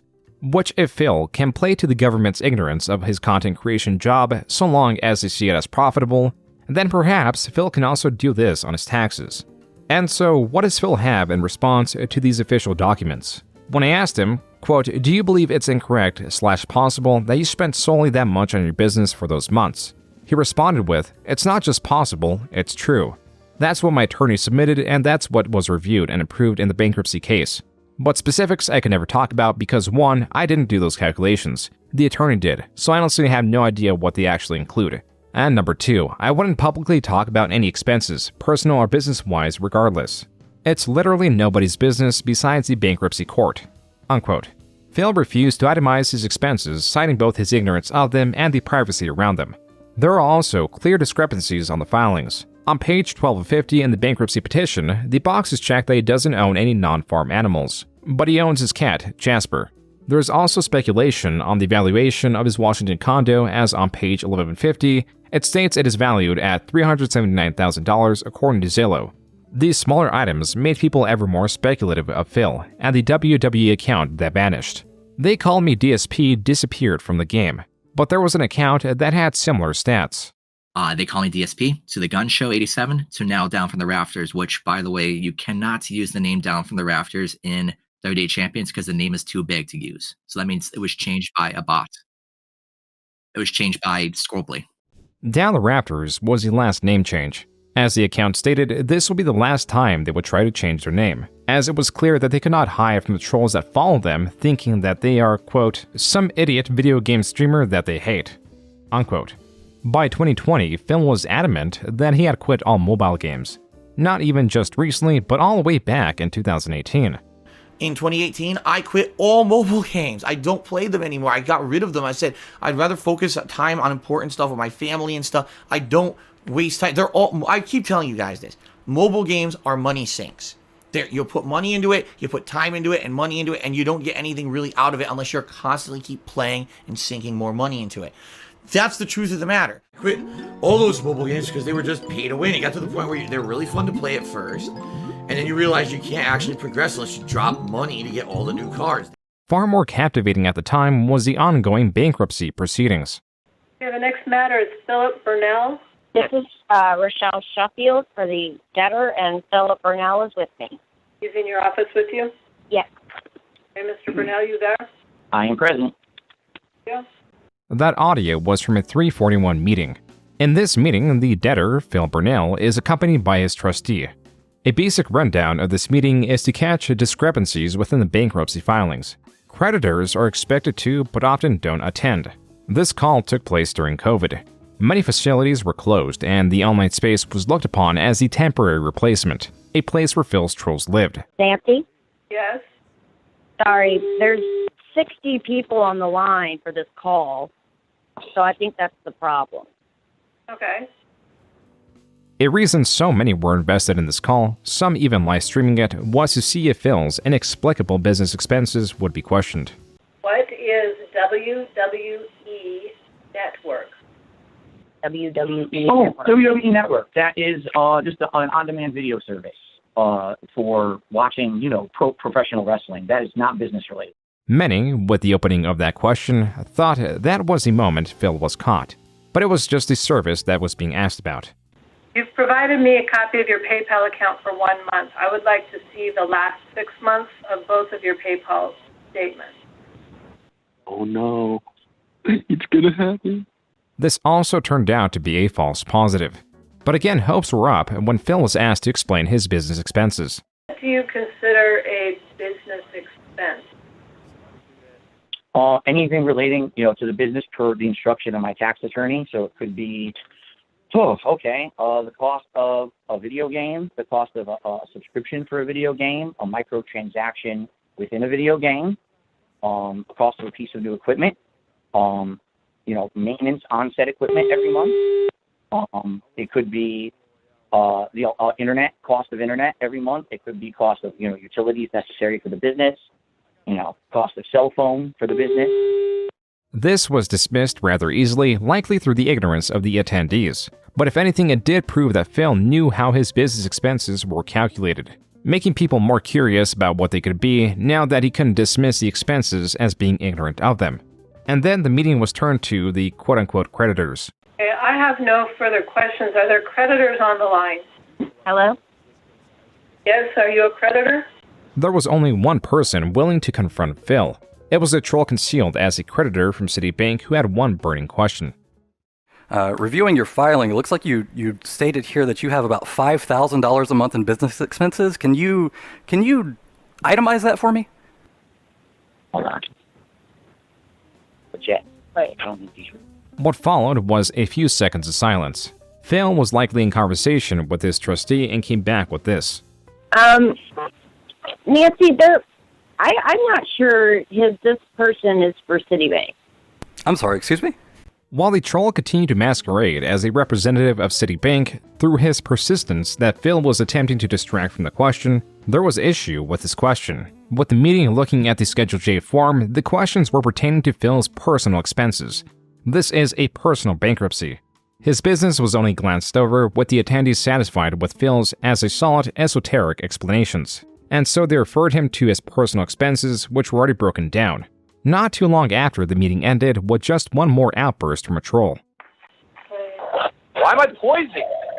Why am I toxic?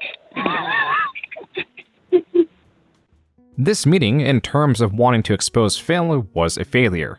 Phil's bankruptcy case was closed, and he surrendered his Connecticut condo and remained streaming. Though it did show there was an additional consequence of Phil's long-standing internet presence and infamy. The children that may have watched him in 2010 and grew to hate him over time have aged and become adults who are more proficient in all things, like trolling and archiving. Archiving, like creating graphs meant to keep track of Phil's expenses. This, compared to future archiving methods, made these appear rudimentary. Even so, the visualization of this data makes it clear-cut that Phil's earnings are on the rise. It was long thought that his channel would fade out, but year after year it's been persistent. This is where a different archiving tool helps. PicPicGo is a website that scours Phil's massive catalog of tens of thousands of videos. The way it works is you put in a phrase. This searches Phil's YouTube transcripts and lists them in order by date. You can also search within a specific date and visualize the usage of a word through the trend option. And if we type invest with a space on both sides, that way we don't get words like investment or vested, we get results relating only to the word vest. This word was not just used for demonstration, but also because this article of clothing correlates with Phil's surge of earnings. And now let's talk a little bit about the Hyde character. I mean, come on. People are saying, I should look for the vest? Oh my god. I'll go look very quickly. I know exactly where it would be. It would be in my front closet if I still have it. I don't think I have it, but I'll go check quickly. I'll be right back.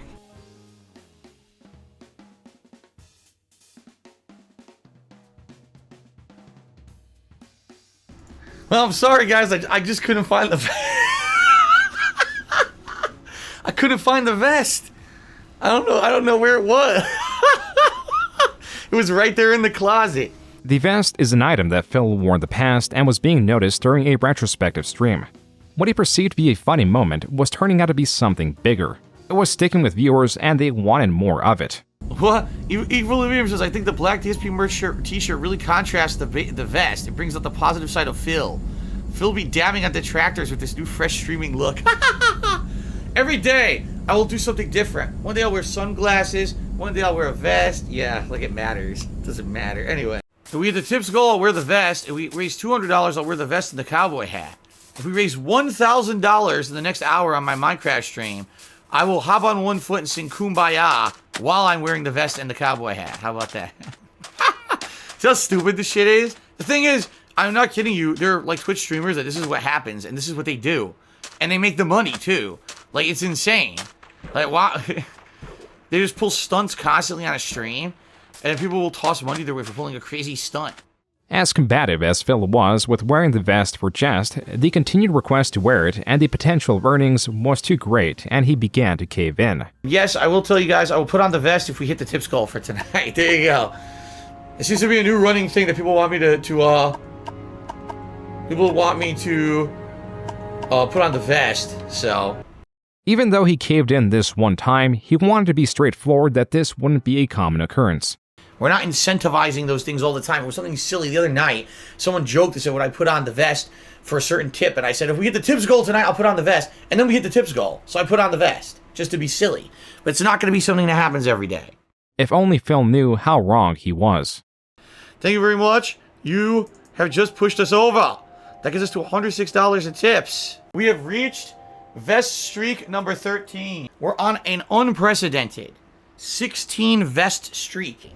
We're on a 20 vest streak. Now we're up to 63. We're currently at vest streak 96. Gents, we continue with a 126 vest streak. We are very closely approaching the 150 vest streak. We're at 138 right now, guys. That means we've hit the tips goal 138 straight streams. Holy shit, thank you guys. What Phil's audience concocted was his easiest way to make money yet. If the stream hits $100, he would put the vest on. So long as the $100 were hit, the vest streak, as it was called, was maintained. This made certain that Phil was making at least $100 during the streak. Phil also added additional articles of clothing that could be worn for increased donations. As to double down on the success, Phil even began selling merchandise celebrating the vest. Guys, FYI, I'm only streaming for 10 minutes unless this continues longer than 10 minutes, which it might, but I'm only streaming for about another 10 minutes, so no lie, unless we hit the tip score within about 10 minutes, this is the end of the vest streak. It's going to end at 179. Albert Aponte took $29.30. So ladies and gentlemen, thanks to Alfred tonight, we have reached the tips goal. The vest streak almost ended in the month of July. Phil expressed his concern of it both in and outside his stream. I can't go late. I wasn't kidding. Like, I'm done. The game is over, and it looks like the vest streak's over. So I don't know why people were, like, if people were holding tips or whatever tonight. On September 8th, Phil had made just $13. While viewers had pulled through a few times to rescue the vest streak, the difference in donations was too great and unrealistic for anyone to save it this time. But yeah, like, I was hoping to keep the vest streak going so that I could actually afford both new consoles and everything, and now it's over. So. While Phil prolonged his stream a few more minutes, no donator swooped in with a large sum to save the vest streak, and it died on day 276. Phil knew that it had to die eventually, yet was greatly displeased in the moment that it happened. The next stream, Phil was quick to try to find a different trend. Now, my wife had a crazy suggestion. All right? I know people are immediately gonna jump on this, but because it's fucking stupid and embarrassing. But my wife said, if you hit a tier 2 tips goal, here's what you should do. You guys ready for this? This is her 100%. This was her suggestion. All right, you ready? Spinning in his chair as a reward did not catch on. Phil just kept the articles of clothing as standard reward for the tips goal. Yet, with the streak gone, so was all the hype, and Phil's earnings dipped once more. Taking this opportunity, detractors paid a mix of internet figures and wrestlers to make cameos. Alright, DarkSydePhil, it's Kevin Nash. I mean, I've fucking read some disturbing things in my life, but Jesus Christ, I mean, you spent $40,000 on the WWE Championship mobile game.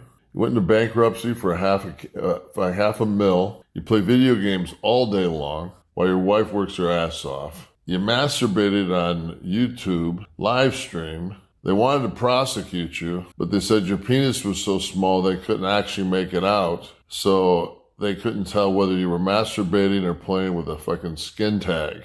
When I got your dossier from the fucking almighty fucking egg gang, I said to myself, this is a sick puppy. This is somebody who needs some fucking serious fucking help. DarkSydePhil, what the fuck is your problem, dude? How the fuck do you have such a great business degree, dude, and you're a fucking $500,000 in debt? What a fucking idiot. Valedictorian of what? Fucking Muppet fucking theater, you moron. DarkSydePhil doesn't understand the depths to which he has sunk. So first and foremost, spending 40 grand on WWE Champions mobile game? At least gamble it away. But on the mobile game, embarrassing. And the fact that because you sit around the house and you allow your wife to work while you're playing video games and you're going 500 grand, 500 large in debt, embarrassing. It is important to remember that both his detractors and fans would be willing to spend money on either side. His fans, in particular, could be considered the most generous on Twitch. Like I would say about $800. That was ex-viewer PW Dubs estimating how much he donated to Phil. But why would he donate so much? I never get tipped to help him out. The reason I tipped really was just to try to get a reaction out of him. With PW Dubs continually attempting to get a rise out of Phil, bans were common. But because he was donating, so were unbans. Over time, I would say things that sometimes get me banned, but eventually I just send an email and I'll get unbanned. Like with most donators with the intent to troll Phil, Phil does eventually become exhausted with their excuses. This back and forth through email got to the point that PW Dubs was arguing that he lived in Texas. Phil kept refuting that he did. So unprompted, PW Dubs does this. I was trying to do like a gotcha moment, like when I sent him the email saying I do live in Texas, like it's proof that I live in Texas. PW Dubs sent Phil an image of his driver's license, where he self-centered certain sections himself with scribbles of black lines through MS Paint. Censored was his face, the expiry date, street address, and license ID. What Phil then did was post this email to a secret moderator Discord that included about 11 other members, remarking, quote, "I mean Jesus, why are we even at this point? I don't want to card my fucking stream chatters," unquote. The few moderators that responded shared in this confusing sentiment. But Phil posting this license, even though it was somewhat censored through PW Dubs, meant that he had doxed him. Phil had revealed his private information, though it was only to a small, uninterested group. With this information, a rat, well, more so a mouse, took note of Phil's transgression. This rogue mod, known as Anonymous or Anony for short, was in talks with KiwiFarm members to verify themselves and leak both the secret Discord chat logs and prove Phil had doxed PW Dubs.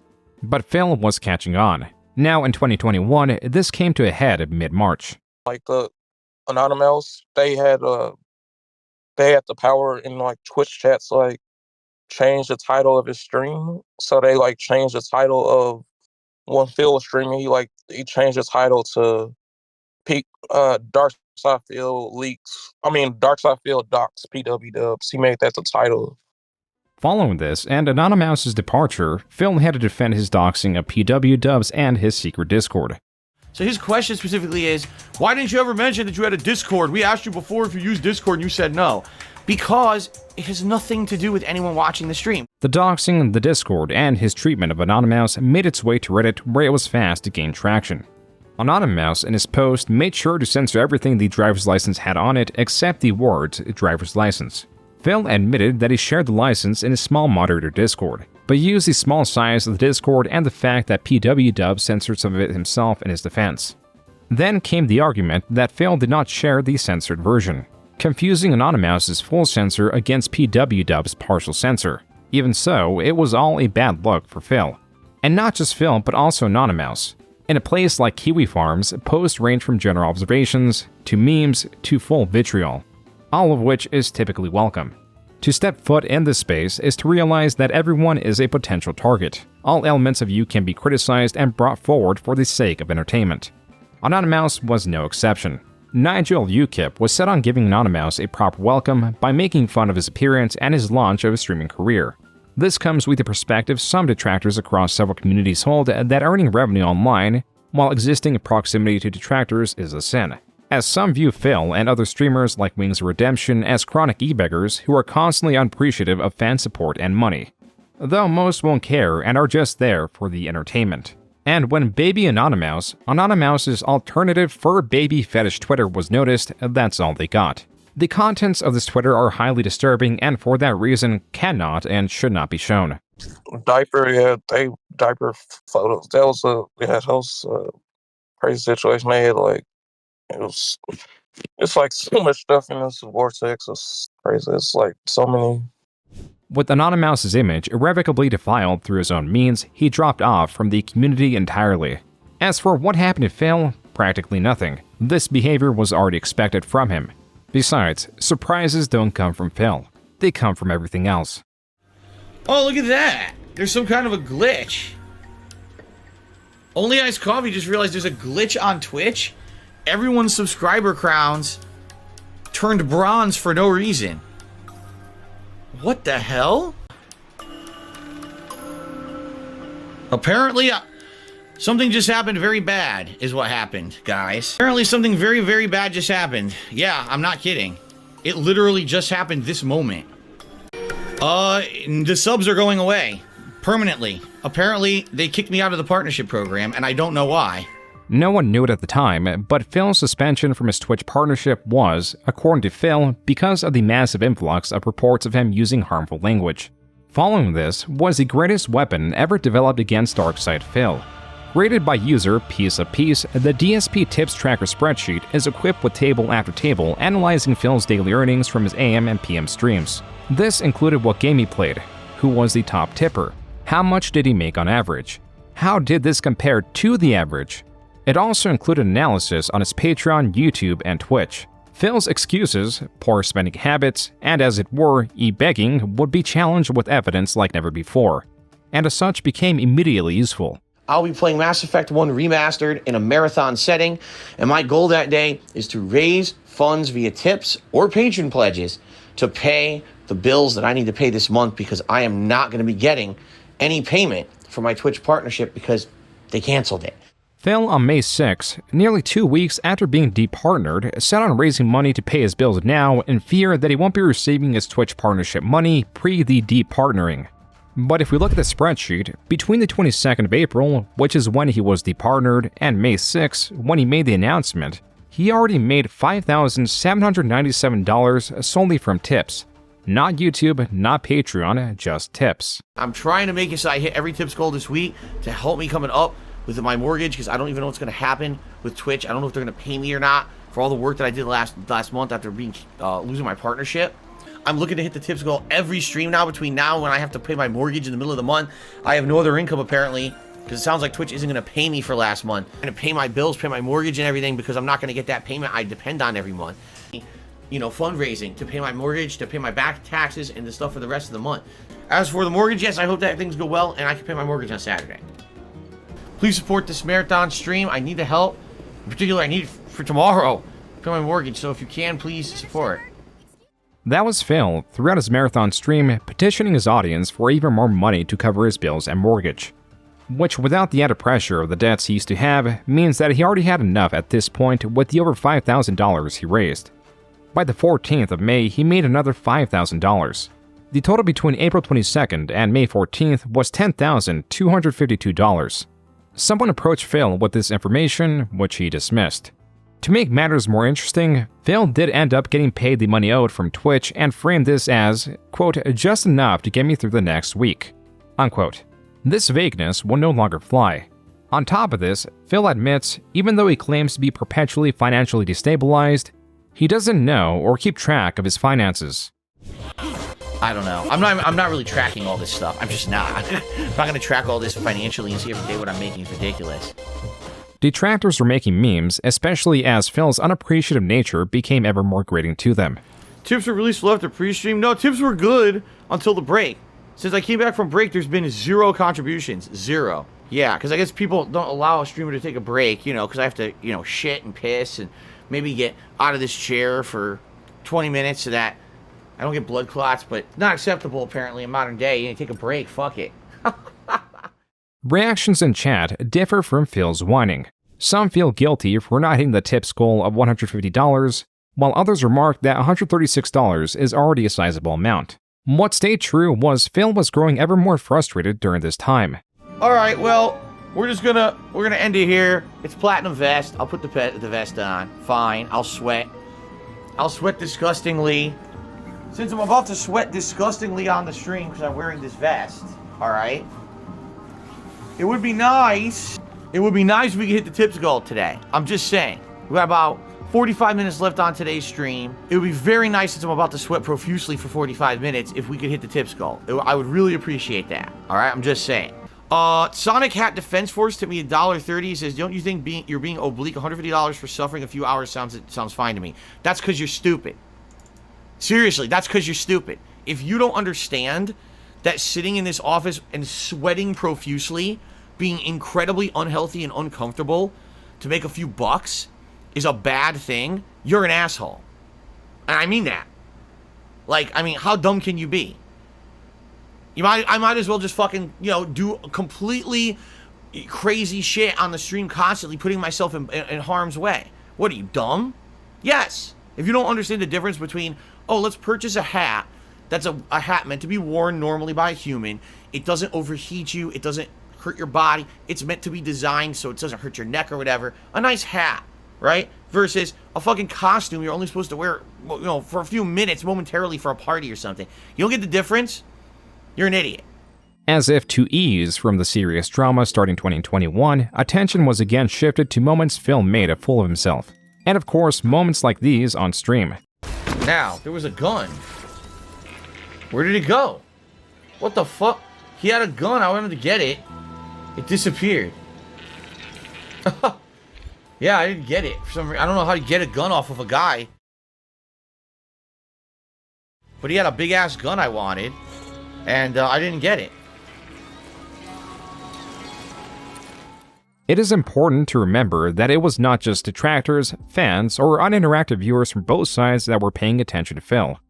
Because we've shown you that these new items and abilities give you lots of different gameplay in the different levels, the flow is motivating. And most importantly, we can actually use that motivation to prioritize exploration. Here's a quick example.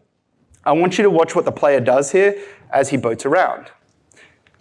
The taste of vanilla magic led him to new forms of experimentation. We're back. New levels of depravity.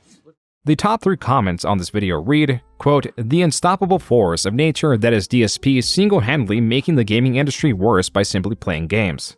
You live in a timeline where DSP has game companies making games catering to him. What a horrible time to live in where DSP is the standard audience games are aimed at." Unquote. During this entire time, his finances were still being tracked. However, for one person, this was not enough, and they decided to take matters into their own hands. It's never good enough for these crazy conspiracy theorist nut jobs who want to hurt me, and now they've taken it too far. It's one thing just literally saying, okay, here's conspiracies about Phil. It's another thing committing federal crimes against me.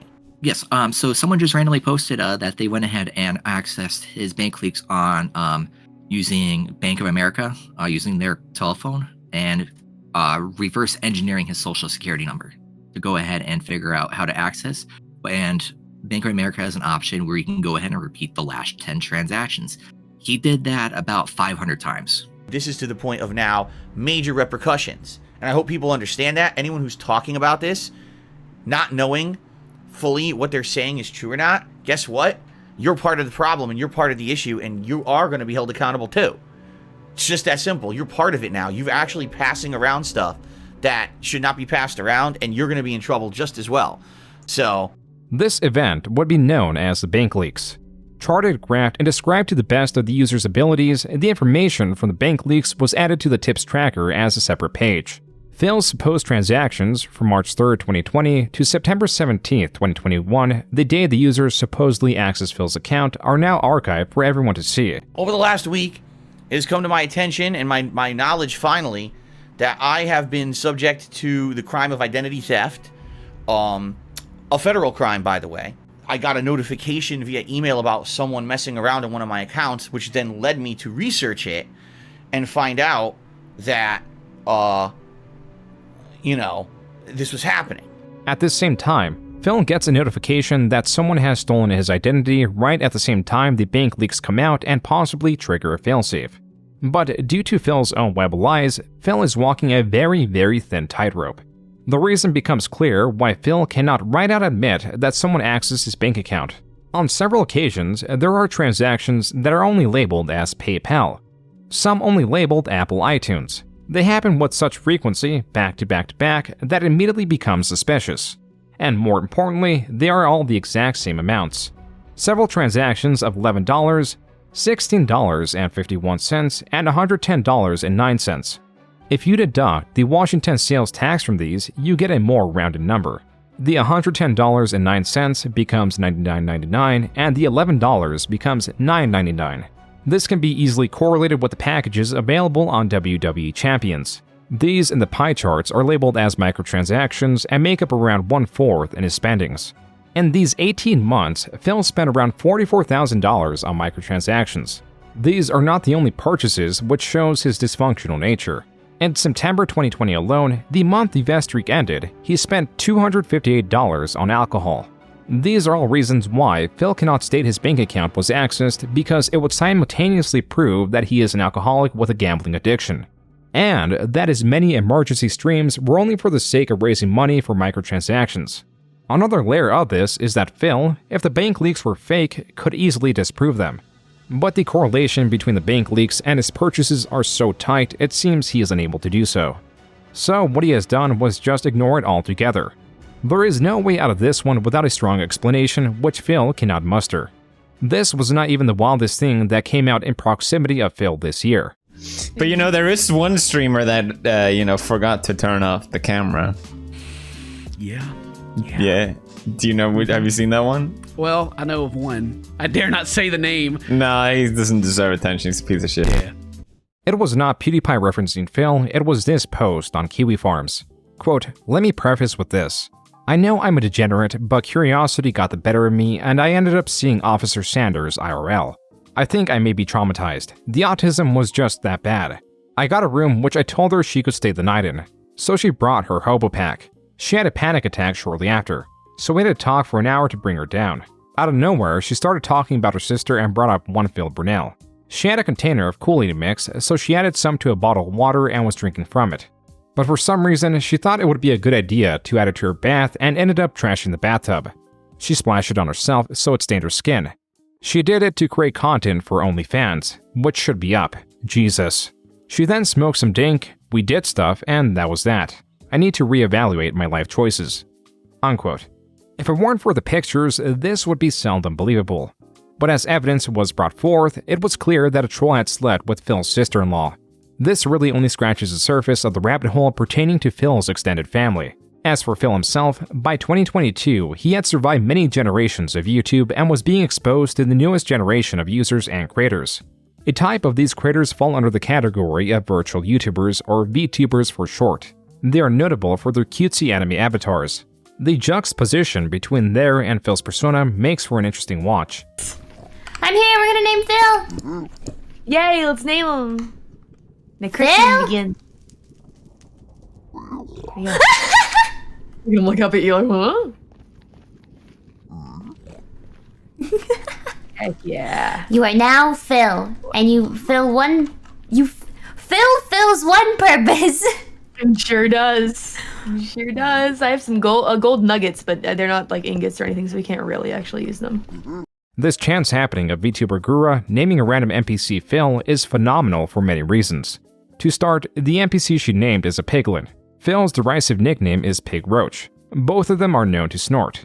Gura also has a piglin trapped in a cage, which is a rather insulting position to be in. The in-game purpose of trapping this NPC is to utilize a mechanic that allows players to exchange gold ingots for random items from the piglin. The piglin will also attack you if you are not wearing a gold item. This greed and desire for gold from the NPC is just another reason this chance occurrence is remarkable. I'm gonna get gold out of you, Phil. I'm gonna get all types of goodies out of you, Phil. It is also standard that VTubers, unlike any other content creator, mock Phil. The good old DSP, the guy who can't complete a game. You know, it's honestly a wonder that DSP is still around to this day. He's like a relic. He belongs in a museum. He's made his career entirely off being bad and horrible. Which, I'm gonna be honest, at this point, I literally can't tell if it's an act and he's just really committed. I can't tell. How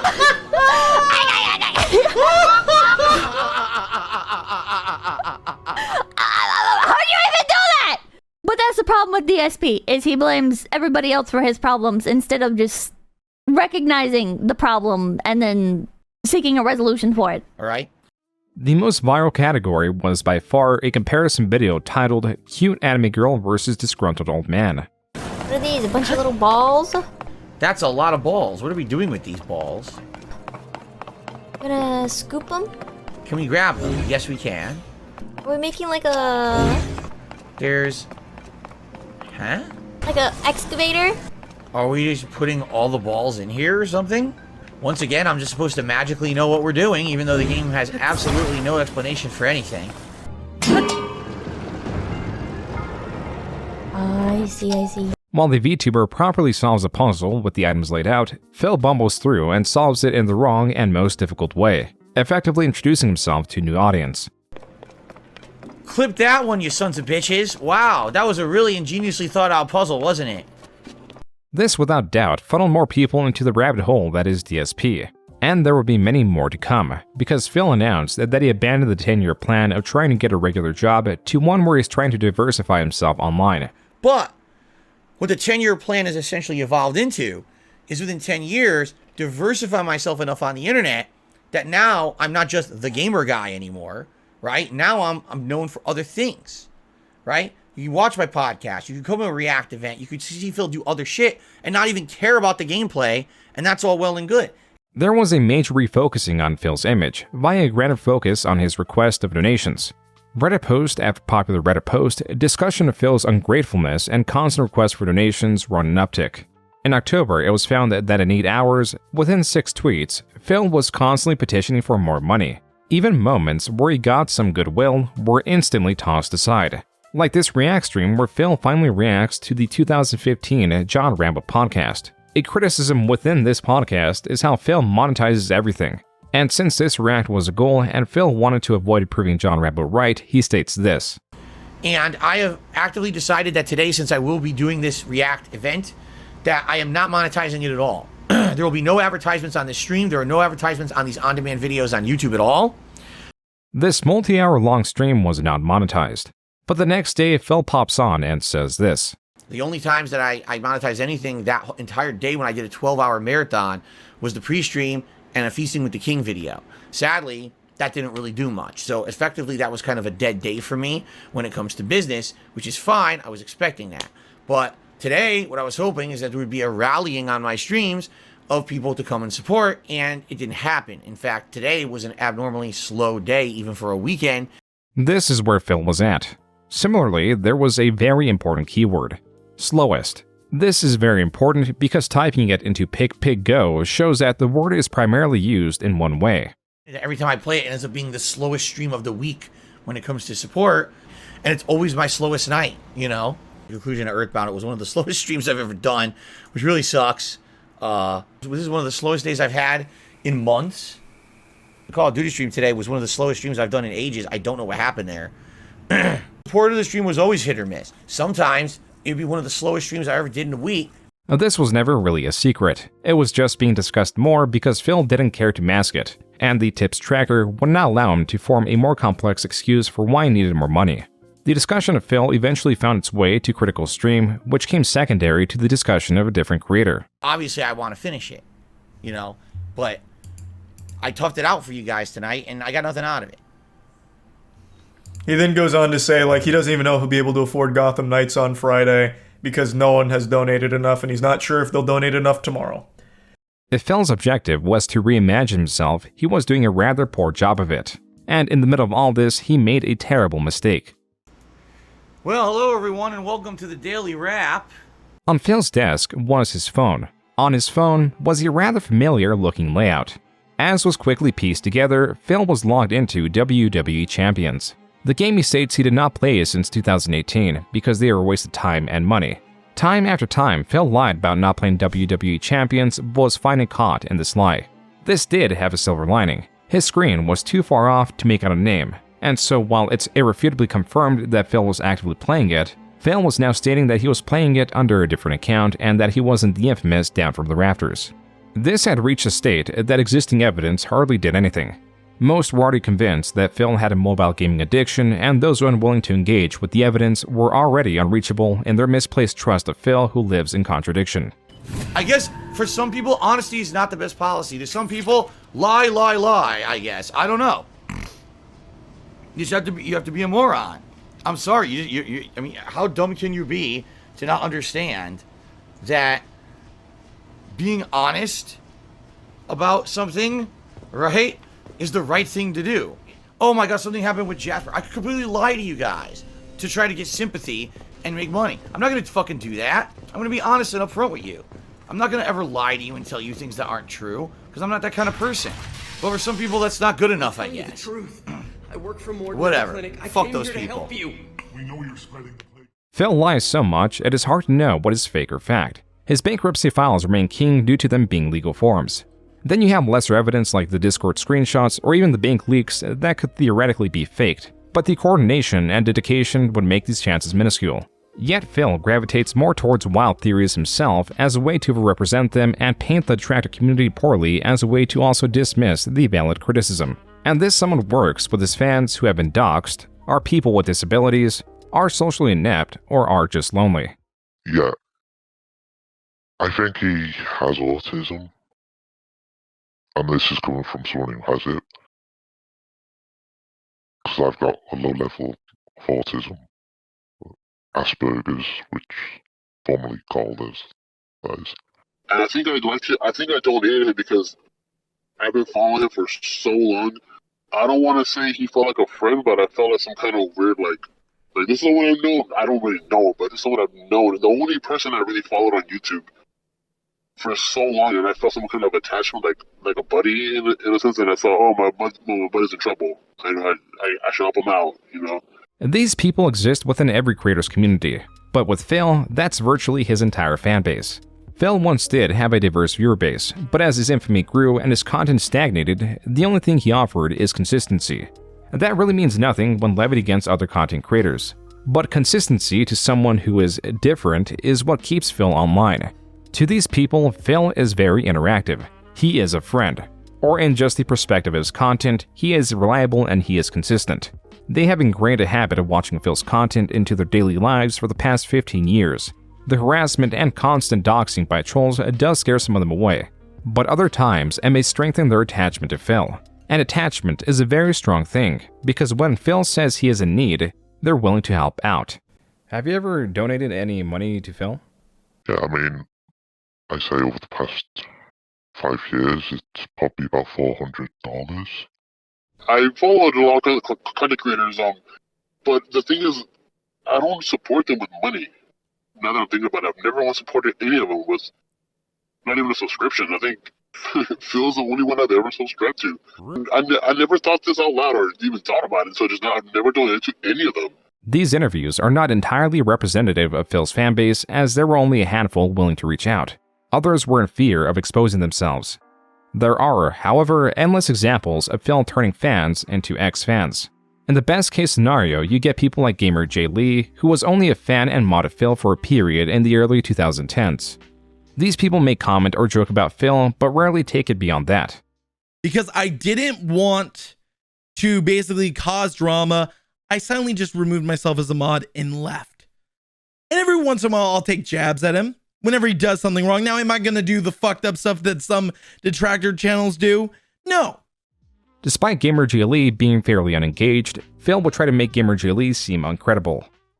Talks about me on social media all the time, riffing on me, making fun of me, insulting me and my family, and he's regular in detractor circles and all that, and I'm like, so what happened? Does my channel look like a detractor channel to you? I'm talking about Gears of War and Halo. Optimally, this is as far as it would go. But when you factor in this happens to his most dedicated fans that experience is sliding directly from Phil, those intense people, like his fans, have disabilities, are socially inept, or are just lonely, will take their obsession and twist them against Phil. Even when you denounce that and call him out on his bullshit, there's still a chance you'll get caught up in the crossfire. Because, you know, there's a lot of, you know, people like Mighty D and, stuff that are great, detractor content creators that make great stuff like Snort Brunel and so on and so forth.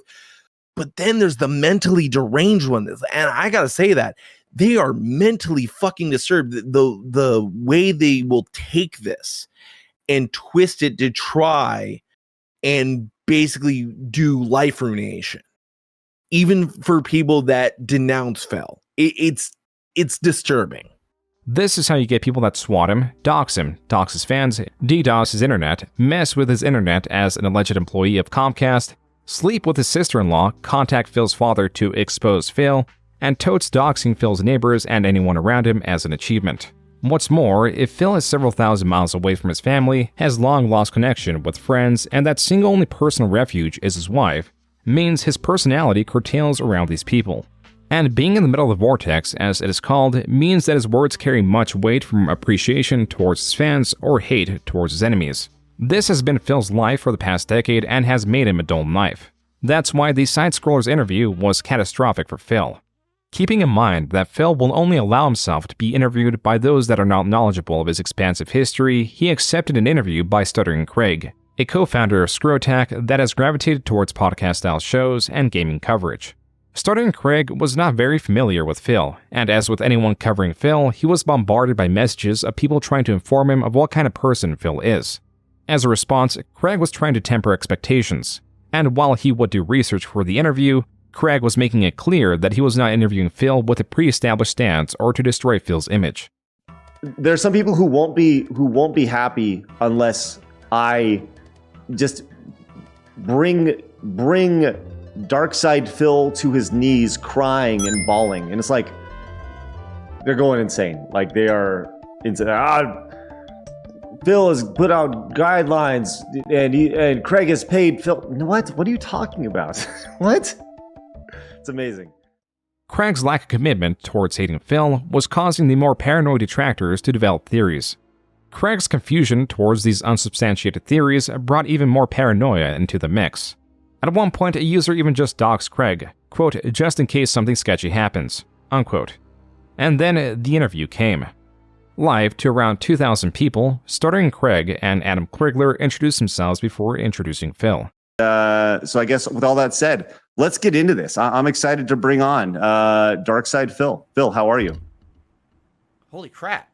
Phil, for the first 30 minutes or so, begins with constant flattery, saying he is a big fan of the show and doesn't miss an episode.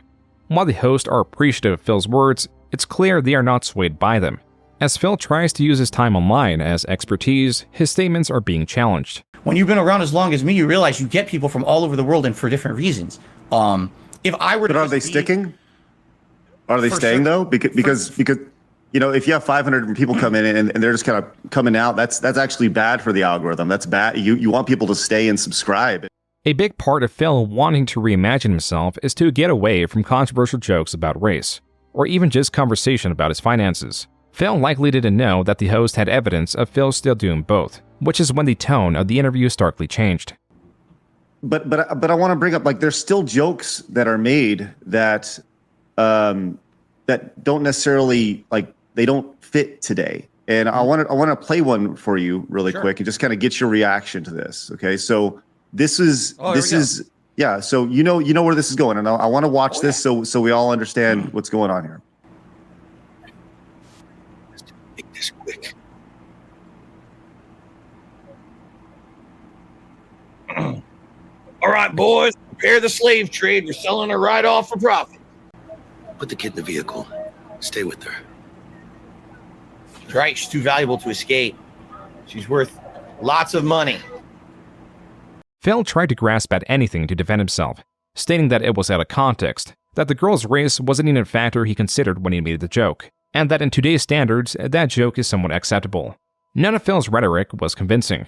In fact, his constant jumping to different, sometimes contradictory points were putting the host on offense.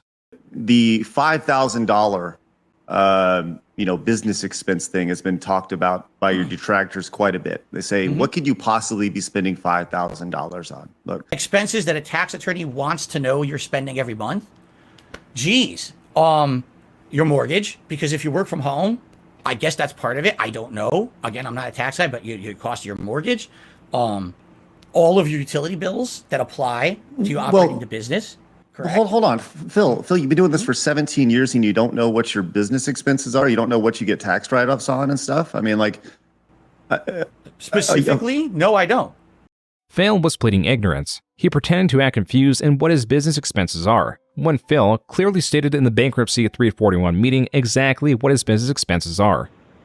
Yeah, and basically anything related to my internet content creation, including, like I said, cost of video games, cost of subscription-based services, microtransactions within video games, cost of internet.